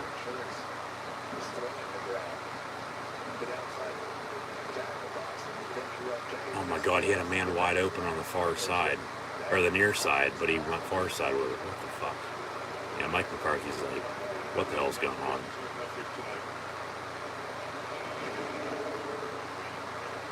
Second and 23 from the 30. Yeah, 10-second runoff as well. I thought so. They just didn't announce that. Okay. Yeah, so intentional grounding and then under 2 minutes. They didn't have any timeouts, so they can't stop it. 10-second runoff plus it's loss of down, yeah.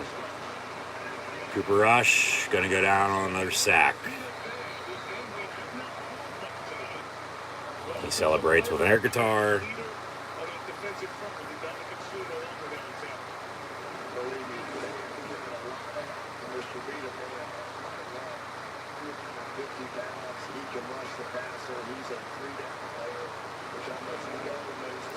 Third and 25, pass caught, and they'll be short, 4th down. 1-1-1 to play.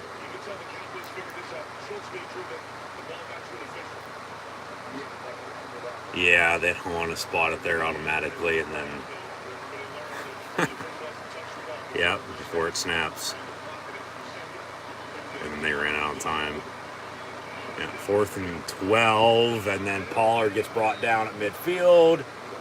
And with 49 seconds to go, Tampa's going to win at 19-3. Brady and the Bucks can get it back. Here comes a kneel down or two, and then that'll do it. Brady might even not even come out for this kneel down. They'll they'll send in the backup quarterback.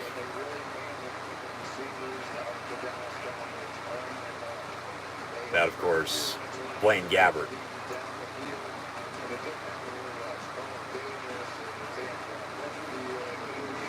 No, it's Brady. Brady for a kneel down. That's one. He'll have to snap it once more because we're at 45 seconds and the play clock sets at 40. Unless they don't reset it. No. Okay. About a 4 or 5 second differential. Going to have to snap it once more here for a final kneel down. And your final score tonight on Sunday Night Football: Tampa Bay Buccaneers beat Dallas Cowboys 19-3 in a losing effort. Dak Prescott, who ended up getting injured late in the game, as Tom Brady and Micah Parsons have a chat. Of course, Parsons sacked him a few times tonight.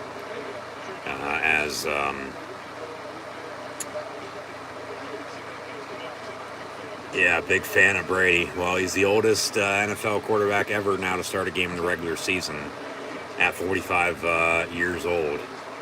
So, yeah, some of these rookies are half his age and have seen him, play, grow up. But, yeah, 19-3 is your final score. They'll take a break.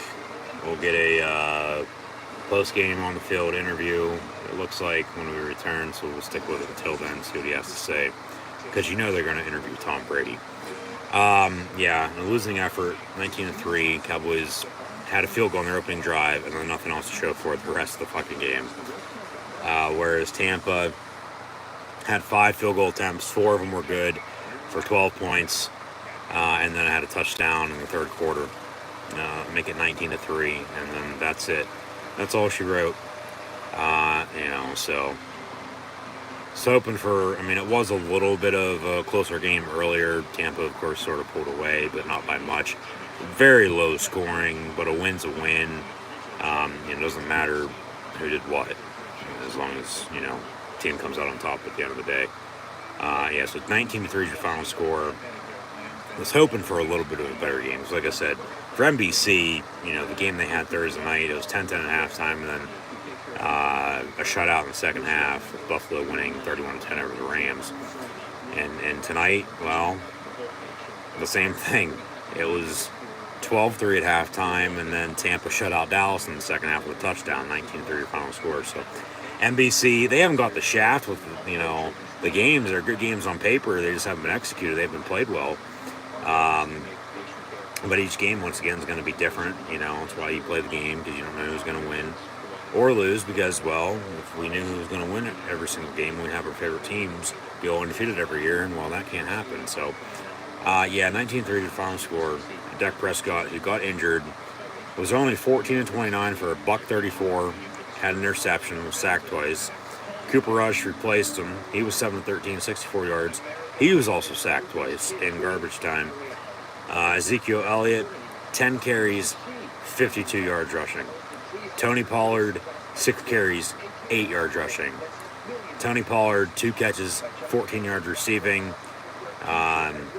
Where the hell was Pollard all night? Is what I want to know. I don't know if it would have made a difference, but they had their opportunities, the Cowboys did. They had the ball how much tonight? And they only scored 3 points, and it was on their opening drive. Noah Brown, 5 for 68. Dalton Schultz, 7 of 62. CeeDee Lamb only had 2 catches, 29 yards. Houston, 2 of 16. Tony Pollard, 2 of 14, as I said. And then Tampa Bay, as they're going to give away game balls. Tom Brady, Leonard Fournette, and Mike Evans. Chris Godwin was injured, as was Donovan Smith. So hopefully they're both all right. But let's see what Brady's got to say in this post-game on-field interview.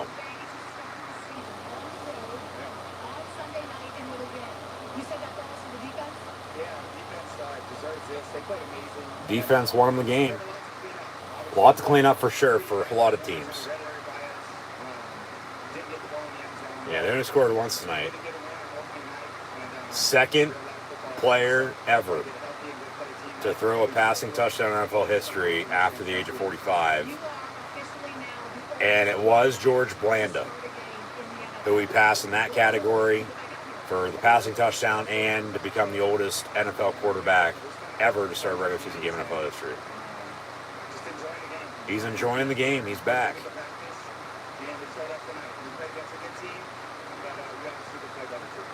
Good team, but they can play better.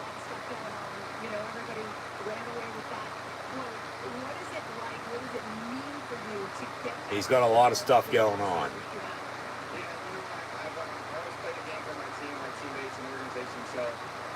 Play the game for his team and teammates and the organization. Grounded, humble, feels like one of the guys. Yeah. I feel like we've started to notice this over the past 3 years since he left New England. You know, he's more himself now. And he's now 7-0 as well against the Cowboys. Yeah. In this game, it's a long game. You got to prepare every week. You can't take anything for granted. So for sure. It's a long, hard season. This is one game that is a good win, but still a lot of football left. And yep. It's a good time to reminisce about anything I'm not in that mood. I'm not here to do a job. I'm here to do a better job than I did tonight. I feel pretty bad. He's not reminiscing about anything. He's got a job to do and a better job to do. And they win.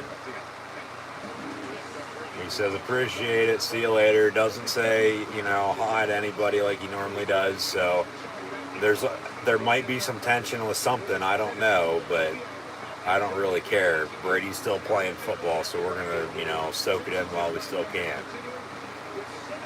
So, yeah, the Buccaneers win it 19-3 over the Cowboys, once again, as mentioned. Speaking of Brady, he had 212 yards passing. 71 of those went to Mike Evans on 5 catches for a touchdown. Julio Jones had 3 catches for 69 yards. Chris Godwin, 3 of 35. Russell Gage, 2 of 13. Leonard Fournette, 2 catches, 10 yards. And then Leonard Fournette also had 21 carries for 127 yards rushing. And then Tom Brady, in the game in which he became the oldest NFL quarterback ever to start a regular season game here tonight on Sunday Night Football against Dallas Cowboys at 45 years old, was 18 of 27 for 212 yards passing. He was sacked twice, had an interception, but he also had a touchdown. That was to Mike Evans. They also had 4 field goals as a team. Suck up 4 or 5. Missed from 46, but had a long 47. And then everything else, of course, below that. But hey, a win's a win. They won 19-3. They're 1-0. Dallas is 0-1. Might have a injury issue with their starting quarterback and Dak Prescott with a right hand injury potentially. But yeah, the Bucs won on Sunday Night Football 19-3 once again. Brady 18-27, 212 yards, and a touchdown along with an interception that Dallas couldn't capitalize on to begin with because they didn't do shit after their first try the rest of the night. But yeah, win's a win, and we'll see what they do moving forward. They said Tampa plays at New Orleans next week, and Dallas hosts Cincinnati. So as I mentioned earlier, the Steelers host New England, and Cincinnati, the team they beat, will be at Dallas. So that fills that hole. But as always, thank you for tuning in and watching, listening, whether it's an actual video or audio only. Thank you for tuning in. Be sure to like, follow, and subscribe on social media. Links in the description below. But yeah, that'll do it for myself, your host, Encyclopedia Sports. Cool, and Luke 96 here tonight on YouTube. So yeah, be sure to like, follow, and subscribe.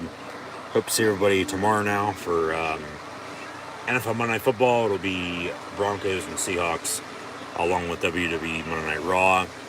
But in the comments below what you thought of the game, and hope to see everybody then tomorrow, and then next weekend as well, for more college football and NFL, along with professional wrestling, live watch-along reactions, live right here on YouTube. We got another update on Dak Prescott here real quick before we sign off, I guess.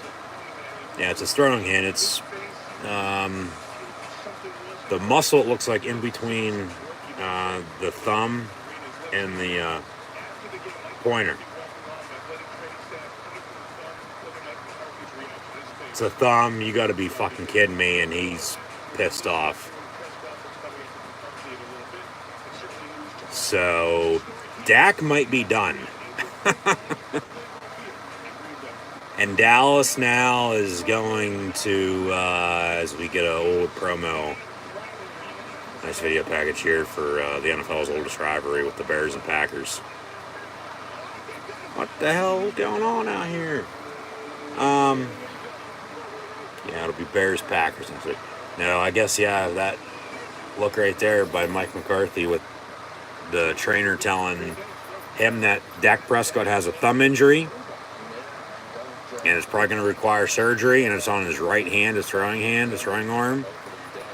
He might be out for a little while, and now the Cowboys might have they're going to have a quarterback issue if he's not going to be able to play, and they'll have to go out and sign somebody, maybe even trade for somebody. Hey, Pittsburgh has Mason Rudolph. We'll trade him, to you for a mid-round pick if you're interested. He played at Oklahoma State. He might give you a chance to win, a better chance to win the fucking Cooper Rush. Maybe they re-signed Ben DiNucci, who they cut at the end of camp. I honestly don't know who else at quarterback right now off the top of my head who Dallas could bring in. I'm sure there's guys out there, but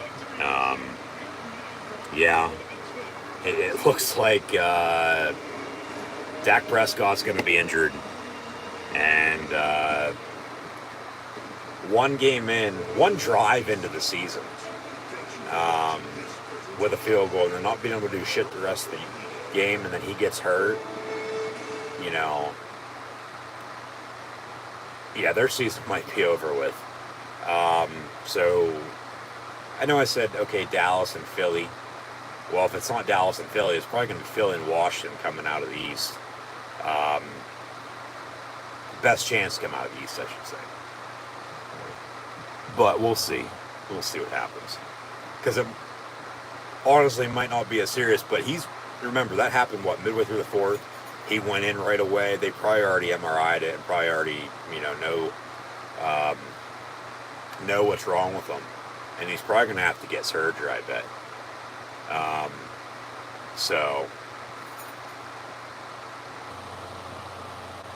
Yeah, we'll see what's wrong with Dak Prescott. I'm sure they'll have news tomorrow. I'll have an update tomorrow if there is anything. That's going to suck for them, though. No doubt about it. Because then who the hell plays quarterback for him is a big question. Let me know in the comments below who you think the Dallas Cowboys should sign or trade for if, in fact, Prescott is injured for a good while. That'll be the big story coming out of this game. And the other big story will be, well, are the Buccaneers this good? Or the Cowboys that bad? And if Dak's gone, well, and they can't run the football, and they're just going to, be relying on the defense, it's going to be, well, the Cowboys are that bad, it seems like. But what's new? And it always like this for the most part. Even when they're good, they're bad because something goes wrong. But, you got to feel for them. At least the fan base, at least, yeah. But oh well. There's not really much else to be said. But yeah, Dak Prescott looks to have a serious right hand thumb injury. That's going to cost him some games, if not the whole year. So we'll see about that. We'll see if there's any more news about that tomorrow before Monday Night Football is mentioned. But just once again, thanks for tuning in and listening. But yeah, that'll do it. Be sure to like, follow, and subscribe. And as always, in social media links in the description below. See you tomorrow and the next weekend as well for more football and wrestling live watch-along reactions. But tonight on Sunday Night Football, the Buccaneers defeat the Cowboys 19-3.